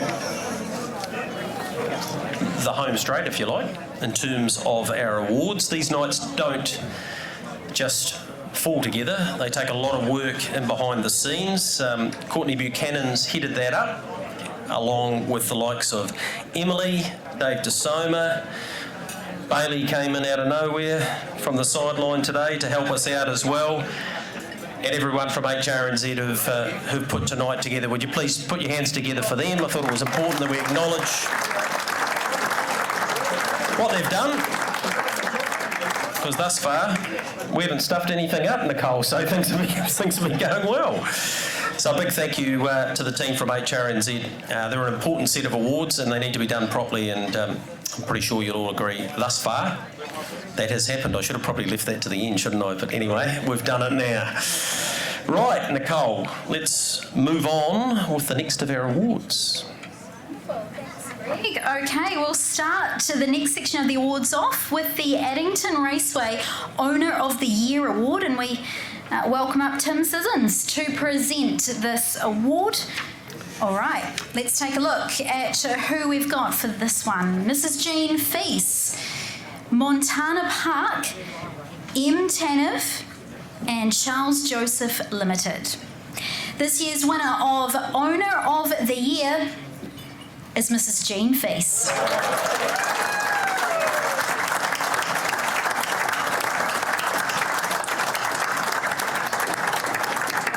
Huge part of our industry, of course, and owner of the mighty Jimmy, Self-Assured. And I think, Jean, that might be the 4th year in a row? The third. Third anyway. Take it, make it 4, sounds better.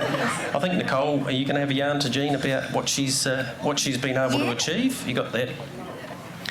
Congratulations, Jean. Obviously, you're such a fabulous supporter of our industry, and it's been amazing this year as I've been on track, seeing you out and about supporting your horses. You just love this game so much. I do. I really appreciate this, and I love the horses, and I love coming over.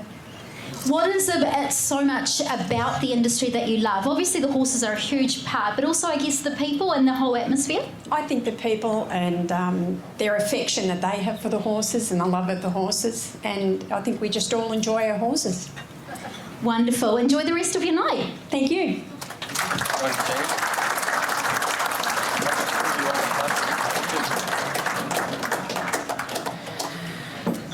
Next award is the Southern Harness Leading Junior Driver. Pretty appropriate that Jason Broad's here from Southern Harness.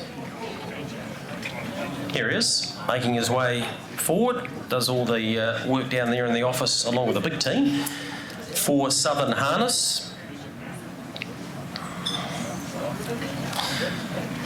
The Southern Harness Leading Junior Driver is Sarah O'Reilly.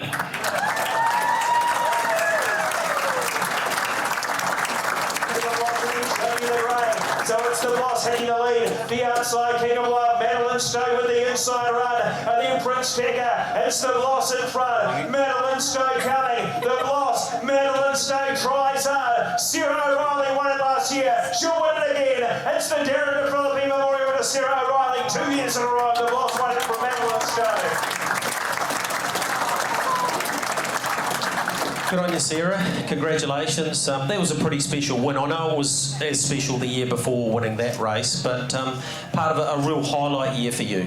Yeah, no, definitely. It was a great season, and I'm very grateful for all the support I get. I think you got to 70 wins, which, regardless of the elongated season we had the year before of 16 months, is your career best. Are you a goal setter? Was it something that you set out to do? I just try and do the best I can and try and just beat my previous tally of the year before. Your record as a junior is quite staggering when you go through and see the national titles you've won, the Australasian, and you got past 200 wins as a junior recently.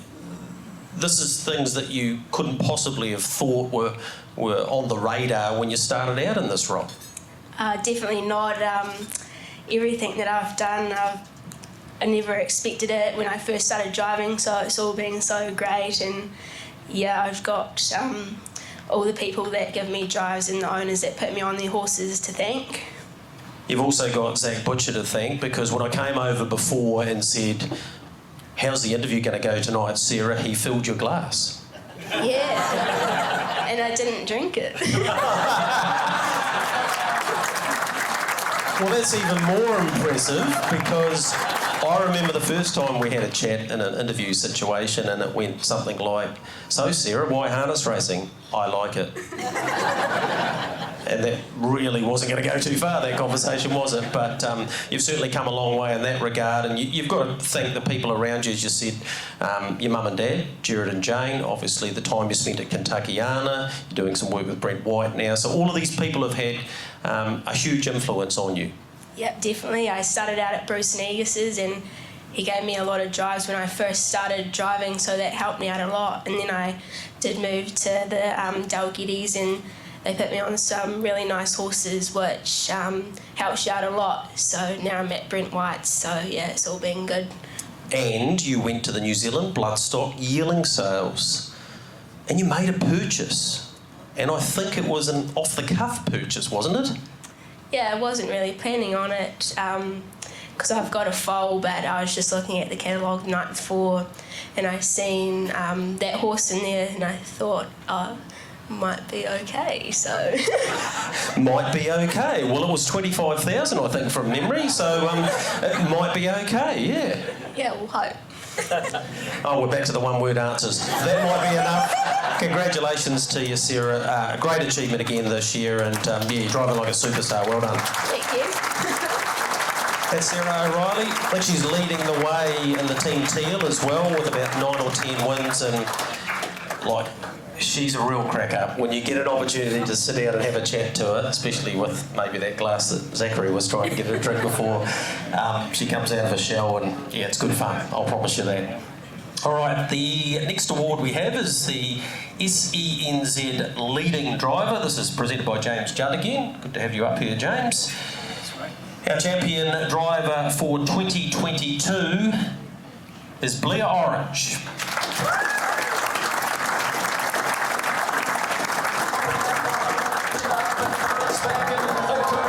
Jason Cruz is running on, but he's gone from now, copy that, past the 152 in front, Spanker trying to run on, Majestic Cruiser wide around, it's copy that, two in front from Spanker, and Majestic Cruiser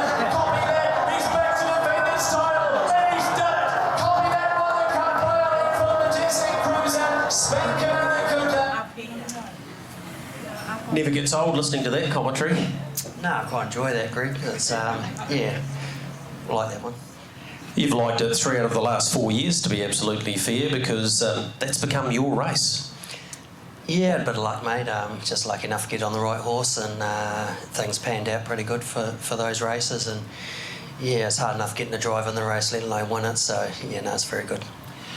Blair, 186 wins is nowhere near your record. In fact, it's almost 50 shy of the record that you did set a couple of years ago. When I was looking through your winners, I think the figure doesn't matter so much. What impressed me was you drove winners for 50 different trainers. I reckon that figure will resonate more with you, more so than probably the total.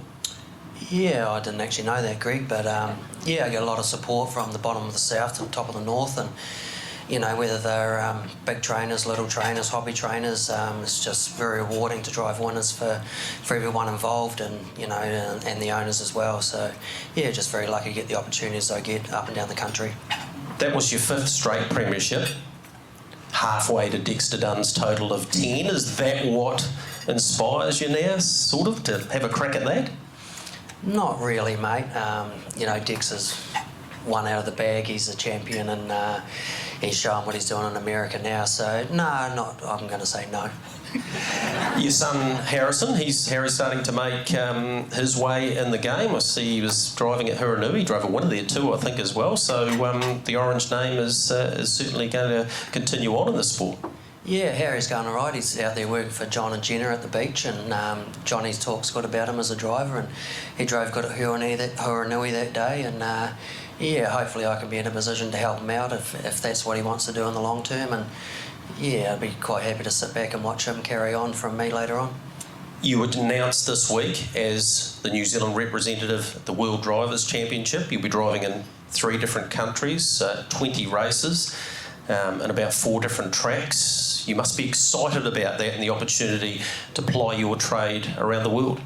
Yeah, really excited for that trip, Greg. You know, lucky enough to get asked to go, and it's going to be a good experience, and you know, to compete over there against some of the world's best, and you know, different racetracks and different type of horses, and you know, just a different country. And I've never been to Europe, so looking forward to the occasion, and you know, stay on for a couple of weeks over and have a good look around. There was one special win that I wanted to ask you about, and it was back in February. The late Murray Edmonds trained Get Back, and you were able to salute for he and the family. I know that meant a lot to you.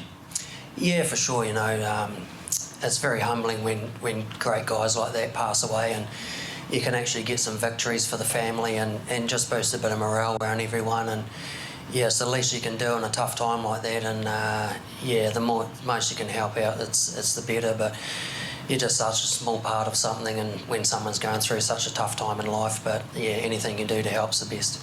You're a champion of our sport. You're the champion driver once again. Congratulations, mate. Cheers, Rob.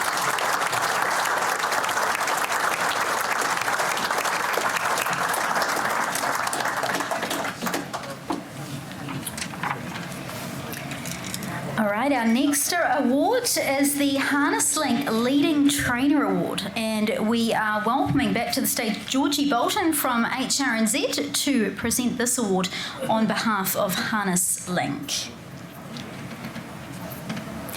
And the winner of this year's Leading Trainer Award is Steve and Amanda Telfer.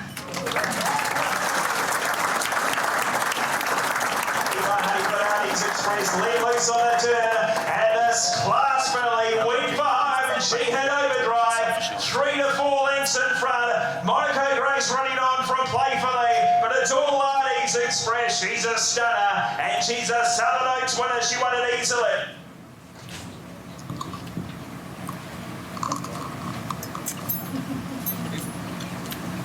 Can I tell? Cole's going to have a word to you, mate. Congratulations. Congratulations, Steve, to you and to your whole team, because I know that it's such a big operation, all that support, all the staff involved.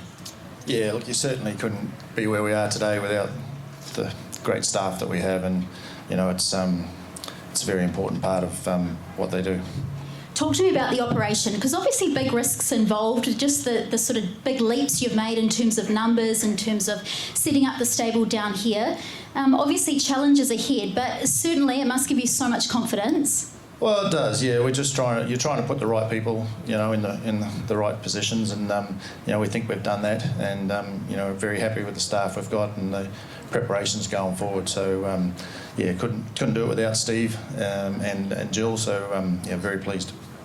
And it's very rewarding too, because it's supporting obviously nationwide harness, isn't it? I mean, your association as well, from the top to the bottom. It's very important, isn't it? Yeah, look, our operation runs all over the country, from the top right to the bottom. So we're just supporting everyone and just trying to do the best for the owners. And in terms of looking forward, obviously looking to continue to build those numbers up and win more of these awards.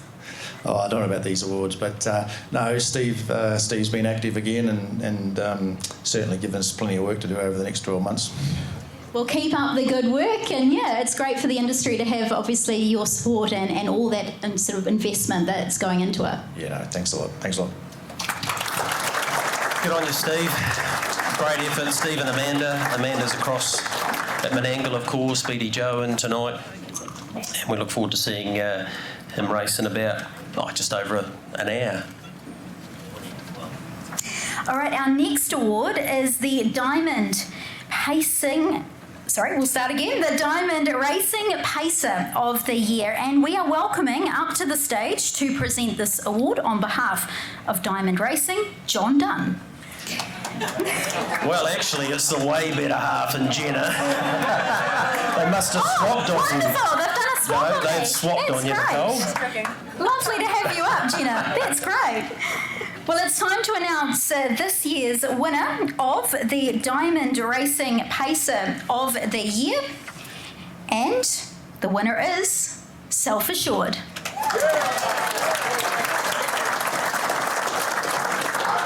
Self-Assured goes to South Coast Addington Spanker passing lane. Majestic Cruiser for the Aussies down the outside and Self-Assured. Majestic Cruiser down the outside, Spanker for the passing lane. It's Self-Assured though. Self-Assured and it's a certain passing against the race fly cruise. This King Lion powerhouse to beat Majestic Cruiser and Turbo Spanker. Congratulations once again, Jean. Your wonderful boy has done it again, Jimmy, one of the favourites. You must be really proud once again. I am. This is really special, and I'd like to thank All Stars for all the work they do, and I'd like to thank James, who's Jimmy's best mate, because he does such a wonderful job with him. He sure does, doesn't he? And a few different sort of achievements through the year. We'll start off with obviously the new race, the Race by Grins, and obviously the lead up to that race, he was obviously hotly contested. It must have been a different process for you, obviously, in terms of the slot. Can you talk us through what sort of went on there? I hadn't really even thought about it, to be honest, and then when I was approached, I thought, oh dear, and I didn't really know what to do. It was horrible, really. And then when it sort of got sorted out, and then the pressure was on. And it was a neat experience, though, wasn't it, in terms of that for harness racing? Yeah, it was fabulous. It was a great night. Everything was fabulous, yeah. And obviously your support, it was lovely to see you down at Invercargill when Jimmy took part in the first Group 1 there. And you just love travelling, don't you? Yeah, I do. I do. I enjoyed. And another very special result for you was obviously in the Roy Purdon Memorial Race. That must have really sort of hit home. That's right. Yeah, that was really special too. Yeah, a lot of special races. Congratulations and enjoy the night once again. Lovely to have you here. Thank you. Good on you, Jeannie. Over 900,000 for your boy Jimmy. And voting-wise, just you may be interested to know of the 34 or 35 votes. He got 17. Millwood Nike got 6 votes. Akuta 6 and Copy That 5. So, yeah, there were a few people who had differing opinions in that regard. The IRT Trotter of the Year. Peter? No? It's not you? You're representing IRT. Is that right? Good. Peter Bacon, welcome to the stage. For the Trotter of the Year, on behalf of Richard Cole, the IRT Trotter of the Year is Unsung.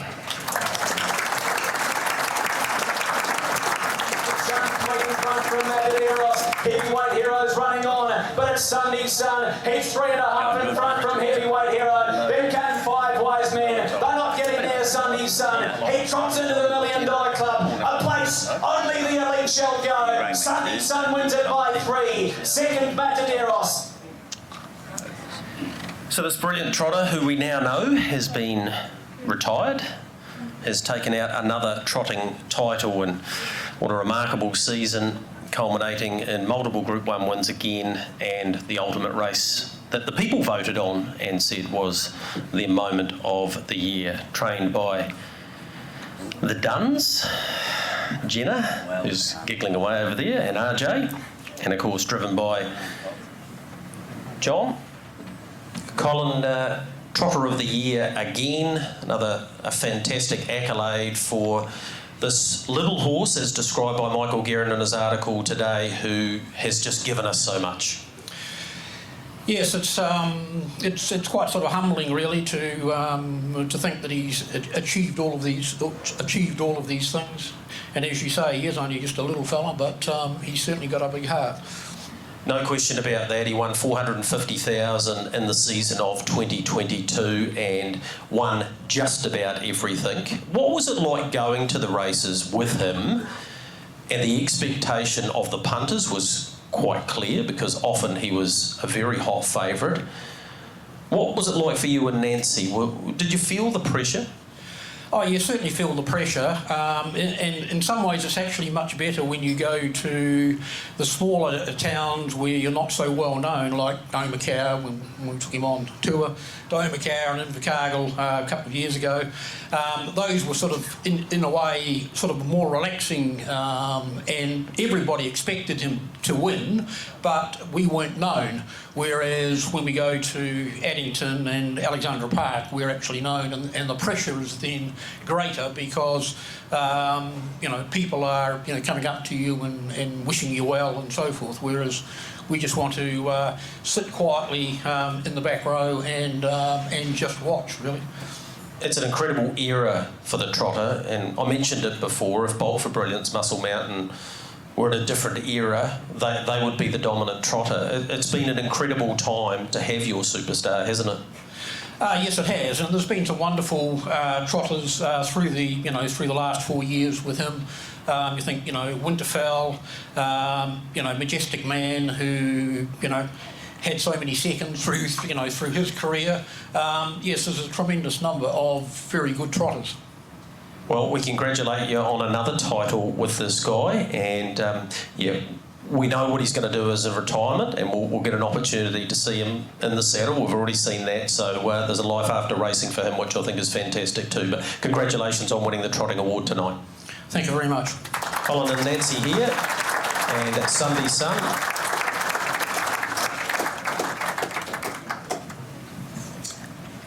He got 100% of the votes. So there you go. Okay, next award is the Cup Industry Golf Unsung Heroes. That's what we're up to. So the award is to recognise the contribution to racing by either a horse or a person who continually contribute to our sport.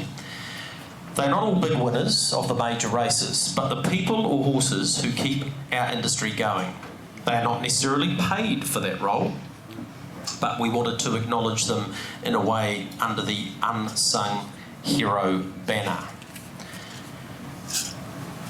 First to come to the stage, our nominations, is one of my favourite people in our sport. Would you please welcome forward Dr. Luck Chin. Now an octogenarian, he's been involved in harness racing for more than 4 decades. In 2021, he had 2 runners in the prestigious Harness Jewels at Cambridge, Foreign Off and Jasanova. And another career highlight for him was winning 3 races in 24 hours. which was a remarkable effort at both Alexandra Park and at Cambridge. Great man, Dr. Luckchin, an anaesthetist, of course, and a trotting enthusiast of the purest form. Is that fair? Oh, you're exaggerating there, I think. I came into trotting in a funny way, sort of, because how it came about was that when I finished medical school, I went overseas for my postgraduate training for 6 years and came back, and I came back as a specialist intensive care specialist to set up the intensive care unit at the Waikato Hospital, and because it's a new specialty in intensive care, it's a 24/7 type service you have to offer, so there's only 2 of us, so I was on call literally 24/7 day after day, and I thought, well, gosh, what am I going to do to something to break away the sort of the stress of intensive care? So I thought I might decide to go out training horses. So I had a little bit of experience with, with part ownership with Derek Jones and with Dad, and in the days, of course, most of you, or some of you here will remember Derek Jones, the great gentleman of harness racing, and so anyway, so I managed to get a pacer from him. In those days, of course, racing was really, there's so many horses around. We used to have B and A grade maiden pacers, and you had to win in the trials even to get a start in a race in those days. And we had a horse there, Your Shout, and he said, well, I'd never win a race, but he learned something from it. But anyway, I'll send it up to you and you can start mucking around with it in your spare time. So he sent it up to me, and I managed to win 5 races at Waikato at Claudelands it was. And I thought, well, this is easy, And hence it has been relatively easy, because you've now had over 100 winners. So it's been a great ride, hasn't it? Well, yes, it has. The funny thing is, of course, I ended up in another one, Lady Faye, and there was a pacer that I tried to get qualified, and it was useless. Couldn't pace at all. And honestly, I took it to the Claudelands workouts on Sunday and put it out, and it broke and jumped everywhere. So I took it out of the race, and I took the hobbles off it, and I entered in the trotters race. 2 races later on, and I won the trot race. See? So I said. So that's where the trotting really began. Yes, that's it. And then I said, "Oh, bugger this bloody with pacers, cleaning all the hobbles and boots and everything else. So I'll go to trotters." And hence my involvement in trotters anyway. See? So it's a great yarn. It never gets old either. We'll just get you to stand there now, Luck. 163 winners, of which Luck's driven 135 of them himself. So I know the Group 1 is still a beckoning, and I know that that's what's probably driving you. The second of our nominees for the Unsung Hero is Tony Thomas. Please welcome Tony up onto the stage. It says here, it describes you as a character.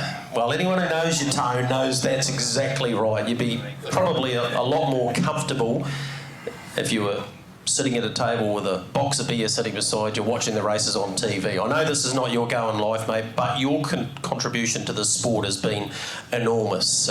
Reefton, I think you were vice president for 10 years, president for 15. Now you're involved in the Marlborough Club. You're a trainer.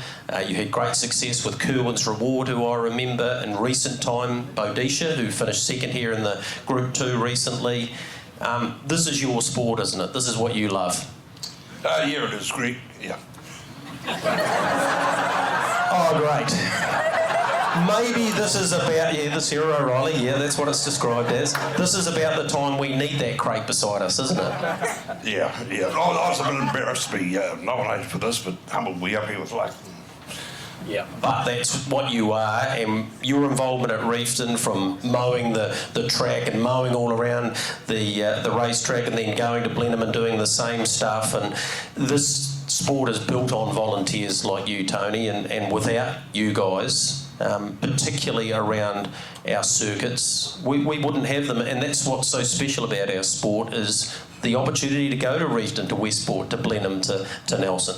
Yeah, there's a few other people like me, Kevin Musso, here in Crawford, Graham Cinnamon, these country places, makes it all worthwhile, doesn't it? That was pretty good. We got about 20 words out of you then, so you're not up here for your speaking ability, but you're up here for your contribution. I can promise you that. You've got the third of our nominees, Nicole. I sure do. Thanks, Greg. So the third and final nominee for this year's Unsung Hero Award is Andrew McKero. So if Andrew can come up to the stage, of course, he's our racetrack support chaplain who works as part of the Salvation Army and does a fabulous job. So I'm going to whip over here. All right, so we all know what you do. We see you out and about, but obviously if you can talk to us a little bit about just the importance of your role, because obviously we all know how much it means to so many just to have someone to talk to sometimes. Thank you, yeah. It means a lot to me. I think I was in racing a million years ago. I was the worst apprentice jockey in the history of apprentice jockeys, like no kidding. You show me a horse and I'll bolt on it. Yeah, it's true. But I fell in love with racing and fell in love with its people. I look back at some of the choices I was making and some of the places that I was at, no fault of racing. And I remember there was a stage in my 20s where I was thinking, it's a great game, it's the best game in the world, but it's a hard game, right? If there's a possibility to maybe have helped the me that I was back then, then maybe why don't we try to do something like that? So hence this came. So for me, it's just really, really humbling that people have given something that's new to the industry a chance. Allowed me to give away chocolate and drink coffee and listen to people and chip in and help where we can. So for me, really, I'm just humbled to have the permission to give this a go and hopefully we're making a difference. And can I just quickly ask you, I understand you've just been over to the States, so talk to us about that. It sounded like an amazing experience. Yeah, I ate too much. Yeah, but it was incredible. It's funny, racing is different over there, and I'm sure you guys already know this, but it's more like the circus. So what I mean by that is there's lots of clowns. There's instead of having like a track that everybody ships into, they'll race in one place for like 3 months every day. But everybody lives there. So the horses stay on track. Everybody, so that it's a ready-made community.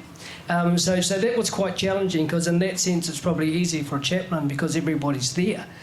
So you can meet with your people every day, they're just around. And so that was a challenge coming back here saying, racing, what I love about racing so much is we are a family. It may be a dysfunctional one sometimes, but we're family, right? And I love that about racing. So the challenge is, seeing we're a community, how can we continue to just build that strength of community within this community? Yeah. Well, you're doing fabulous work, and thank you on behalf of all, I think, everyone in this room. We know how much, and especially this year or after last year, how important the work that you do is, so thank you. I wasn't sure I was going to be allowed in because as I came in, somebody said, have you got your chocolate? But And I've been the recipient of that chocolate on many occasions. It goes down really well, even on a hot night too. You had the water out the other night, and it was outstanding. Now, you three gentlemen,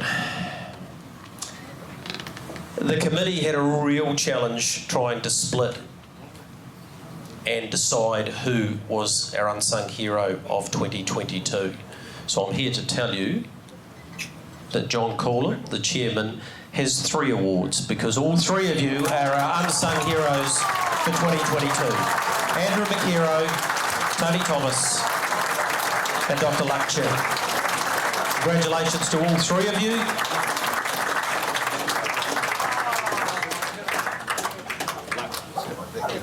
Humble, the whole 3 of them, as you would expect, and thoroughly deserving of the award tonight. Thank you, John.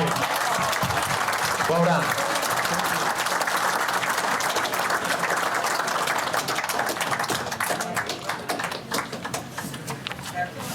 That was pretty cool, Nicole. And all 3 of them, and they put a lot into our sport, and you could hear the passion from all 3 of them. And the character there is Tony Thomas is only one of them. Right, what have we got? A couple to go? Yep, just a couple to go, it looks like just it, yeah. 2 left. Okay.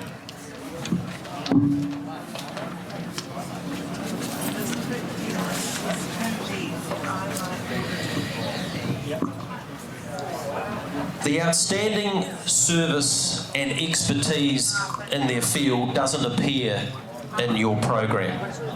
There's a reason for that, but we didn't want the recipient to get wind of the potential of them winning an award tonight.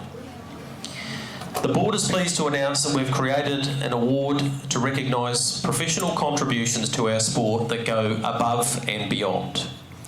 Our awardee this evening is someone who's made a substantial lifetime achievement to the development, delivery and professionalism of harness racing as a sport for all to enjoy.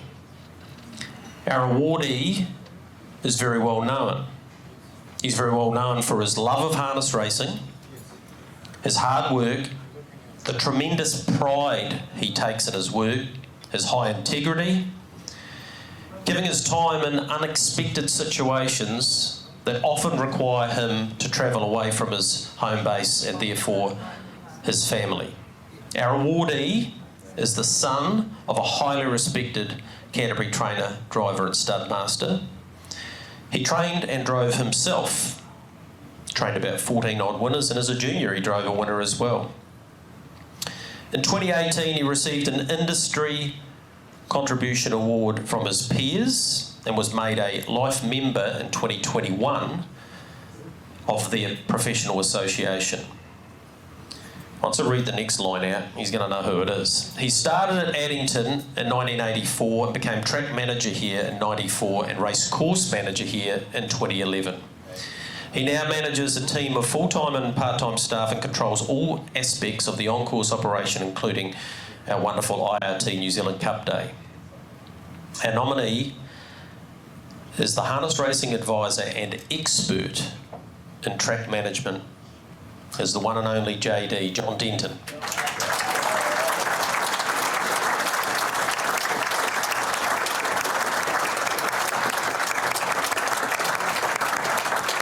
This award recognises John's service and expertise going beyond just his job here at Addington. The track he prepares there at Addington over and over again is world class. He's had many, many challenges, including earthquakes and downpours before harness duels, and to turn things around, along with his staff, and he'll be first to tell you that. Congratulations, mate. We'll get John to present that to you. Thank you. I know you'll hate this. I know this is not your go in life, but it's a recognition of everything you do outside of what you paid for, and I know that's significant. So that'll mean a lot. Certainly does, Greg. It was very much a big surprise. There's a few down there didn't let on, but yeah, no, very much. Let's talk about where the love for the horse came.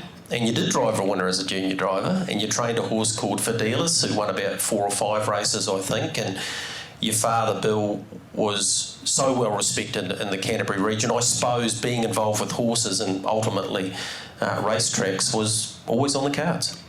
Yeah, well, it's going back a long time now, but yes, I was brought up in the industry, as you well know, and yeah, one thing led to another, and as time went on, I sort of job came up here at Addington, and after a lot of travel and learning the trade as far as looking after tracks and everything else, it sort of grew from there. Yeah.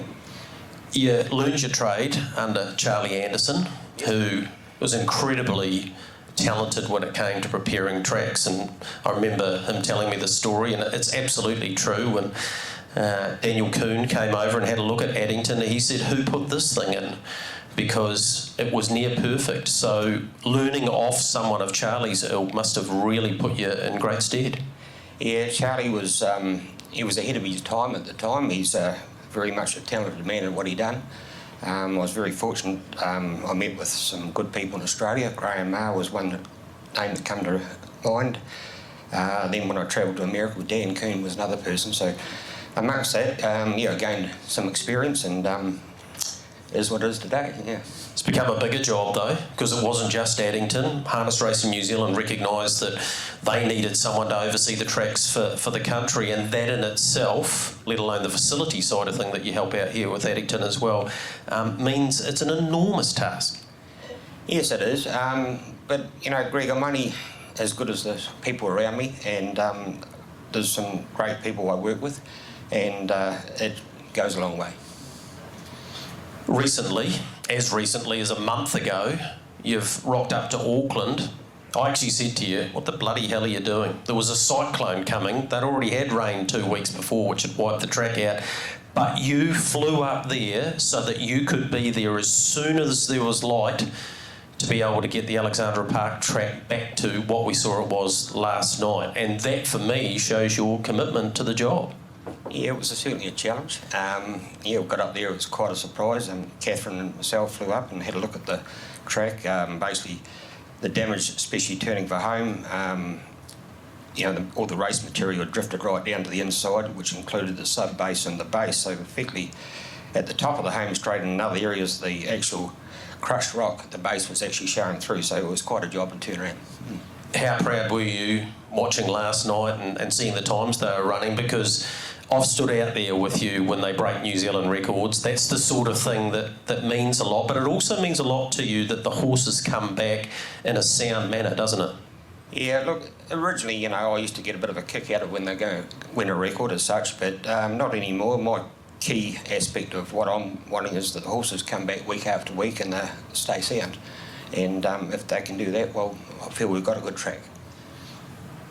John, I speak on behalf of everyone in the room and everyone in our sport. It's people like you that go the extra mile for us and enable us to have this great sport that we have, because quite simply, if we don't have racetracks, we don't have harness racing. So to you and your family, a big thank you and congratulations on the award tonight. Thanks, Greg. Thank you.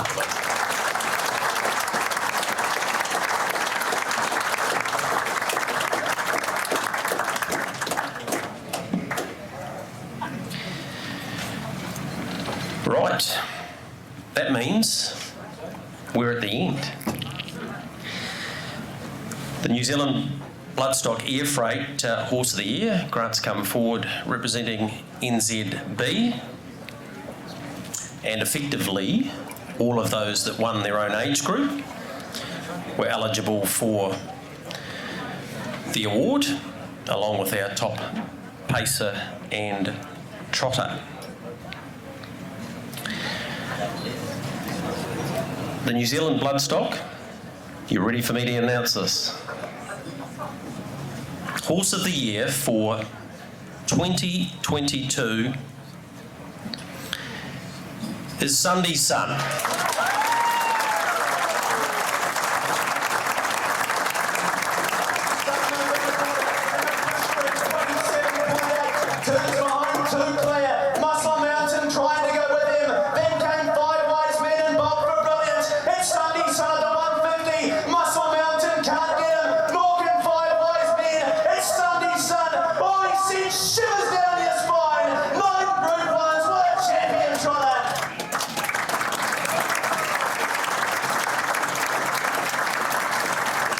And that makes it back-to-back wins as the Harness Horse of the Year. Simply stunning performer. As we know, the winner of 12 Group 1s, and we'll get an opportunity to talk to all of the people in behind him. And as you can see, the team coming up here give you an indication of just how big a task it's been. Ross, he drove his young horse. Roscoe, it's where it all began, and he was a bit of a challenge way back then too. You're getting away from me, aren't you? But Roscoe, we'll start with you. We'll actually let's start where it began, because this man broke him in and did a lot of work with him, and he was a handful. Yeah, he was. He never used to like the cropper, and used to put the boot in a bit. And the first few starts he raced without a cropper. So. Yep, I remember that. Were there some scary moments in those early days? I know you're a pretty tough customer, but it's not much fun when the old back legs are flying back here. No, you sort of had to dodge them a bit, but yeah. Once we took the cropper off him, he was pretty good then. Were there early indications, Roscoe? Was that raw talent that we ended up seeing? No one could have predicted where he got to, but were they there? Yeah, I remember one day I took him out around the track, and I went bowling around and I come back and I said, Johnny, well, he can trot a bit. And Johnny said, well, you're going too fast with him. So, that was the start of beginning from, Yeah, well, you're an enormous part of that, as was, and there's a lot of people to talk to here. Oh, no, not really. Not really? Jenna? But I know that when I spoke to Robert earlier today, and he said he wasn't going to be here. He said if Sonny gets an award, yeah, right, RJ, if he gets an award, make sure you have a chat to Craig David, as they're referred to you, Craig. This horse is a once-in-a-lifetime horse. I don't think there's any doubt about that. Yeah, no, definitely, yeah. I just remember growing up, when I was young at Hutt Park, and you see all the good horses and you think, you look at them in awe, and to be associated with a good horse is unbelievable, yeah. You lived, I was going to say slept, but obviously that's not realistic, but he did. He may as well have. Poor old Black Betty. You got to know him intricately, you knew all of his traits, and I often remember leading into the big races saying to Johnny, what are you thinking? And he said, well, Craig's happy. And when you were happy, he performed. Yeah, no, he was. Like he always had tricks when he was young horse, but he had the ability, and like Ross said, he could do things, and he was pretty brave, and I'm not so brave, but and he always kept me sort of on my toes. Even now, when it had a couple of days off, he could put a buck in, and you just knew him. But when he was, I think whenever I worked him, I don't think he's ever been flat at the finish. He's always been, whatever we did with him, he would be just charging at the finish. Unbelievable motor, eh? Yeah. Big motor. Not a big horse in stature, but yeah, as we saw in his third Dominion, and he is the only horse to have won 3 on the bounce, he had no right to win that. No, and I thought when Muscle Manor went past him, and leading into that, he probably wasn't ideal. He had those 2 gallops, and then he came out in Kaikoura and won, and he lifted himself to win the Dominion. So it's a great way for him to go out. Yeah. Disappointing, but that's life, and hopefully we get another one like him. Maybe not, maybe we will, but we'll try. Yep. Well, life's not going to be the same. I'll slip over here to the man who had the opportunity to sit in the bike with this neat little horse, and we saw as a 4-year-old when he won the Anzac Cup, that was basically when he arrived, and he went on the rampage after that. He sure did, Greg, and like Craig said, lucky he had a big heart, because that's sort of, I drove him that way, and every time, like Craig said, he sort of, when you thought he would be all done, he'd find some more. There were very few big races that he did get beaten in, but the way you beat the others, if you like, was to break their hearts. It's almost unfathomable the times. He set 9 New Zealand records. He still currently holds 5 of those, all of them beyond 2200, but he used to just run them into the deck, didn't he? Yeah, he did right. Like he sort of, he wasn't always quick away, but sort of you find the front, and he's sort of horse you get a lap out and he picks a bit up and charges, and like I say, the times were going, and once you went down the back that quick, it'd go again. It's sort of, I don't think I'll ever drive a horse ever like him again. I know the best pacer you've driven is Franco Nelson, and you've said that, but for Dan Wright, regardless of gate horse, he's clearly the best that you've sat behind. Oh, definitely, and like Craig said, we're always hoping we'll find one like that, but yeah, I don't think I will. We're going to see some footage very shortly of the day after, the decision that had to be made this week, and we'll have a chat to Colin about that shortly. Nicole might have a yarn to Colin about the retirement, but it's not going to be the same, is it? No, it's not. It was definitely missed around the place, but we're just going to enjoy what the ride we had, like I said earlier, the ride we've had, and the memories that he's given us, so we'll cherish that. When you think about the trotters that have won this title, Lyle Creeks and the likes of I Can Do's it, Mombay was Horse of the Year as well, I think, from memory. It's pretty illustrious territory, and that's only this side of the year 2000. Yeah, definitely is, Greg. All right, we'll get Nicole to come up and have a chat to Colin and Nancy, and get their reaction to winning this award, and obviously We won't see him on the racetrack again, but he gets this award tonight, and the last time we saw him is one that we'll never forget. Yeah, for sure, Greg, and I want to talk to you, Colin, about that, because I can only imagine how tough this week has been for you guys and the decision you've had to make. But I think for mine, what hits my heart so deep is the fact that he's retired. He's retired on such a high, and I guess for you, that was just so important when making that decision. Yes, it was. The main thing about the decision was, in the end, once we had all of the information with regard to the injury that he's got, and what measures could be taken to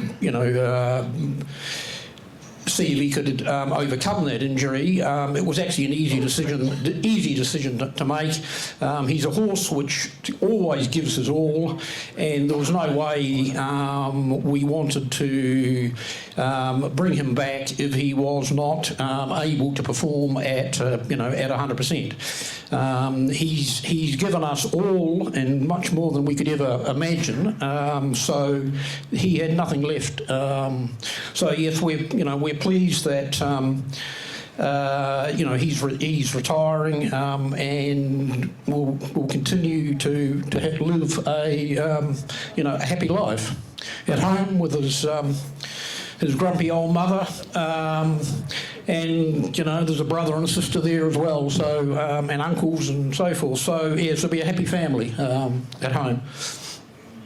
My next question was going to be about what you will miss about him, but you're not going to miss him, are you? Because he's now beginning a new journey, as you say. That's right. In a funny sort of way, we have actually missed him in the last sort of 4 years, because normally our horses between racing come home to spell, but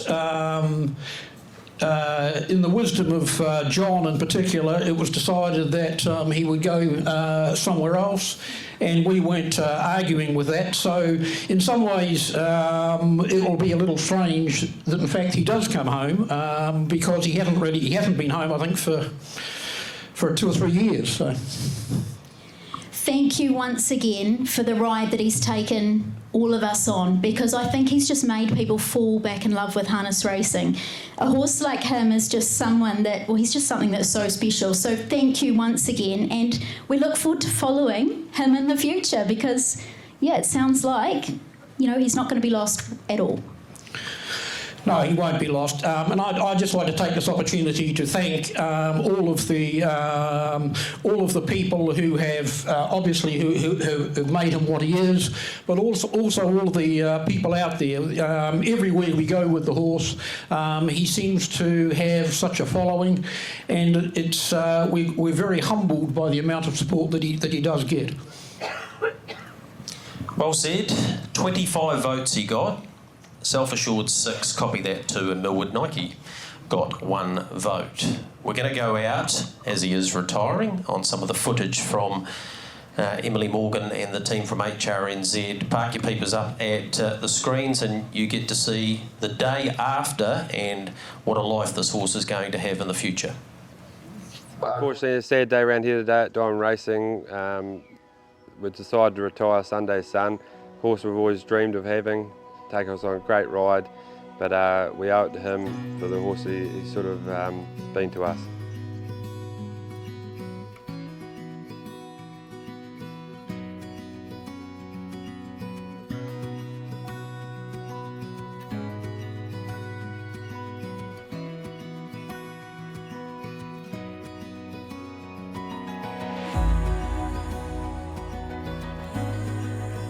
After we sat down the round table, Colin and Nancy, Sam the vet, myself, Craig Edmonds, been a massive part of this horse's life. Racing career here, he's sort of went every trip away with him and give all his time to the horse, so we owe a lot to him. After we had that round table discussion, we brought him in out of the paddock and we chucked the saddle on for the first time ever. And he took to it like a pro. and then say Friday the next day he went straight down the beach in the water. So the horse is very well in himself, but yeah, he owes us nothing, and been a champion horse to us.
Ladies and gentlemen, the horse they called Sunny, winner of 34 races and 1.4 million. And to put it in perspective, he's just the 10th, I think, to be a multiple winner of the Horse of the Year. Listen to this list: Master Mood, Luxury Liner, Chokin, Alvacolo, El Sue, Auckland Reactor, Terra to Love and Lazarus. So he's in rarefied air. Ladies and gentlemen, our champion NZB Horse of the Year for 2022, Sunday Sun.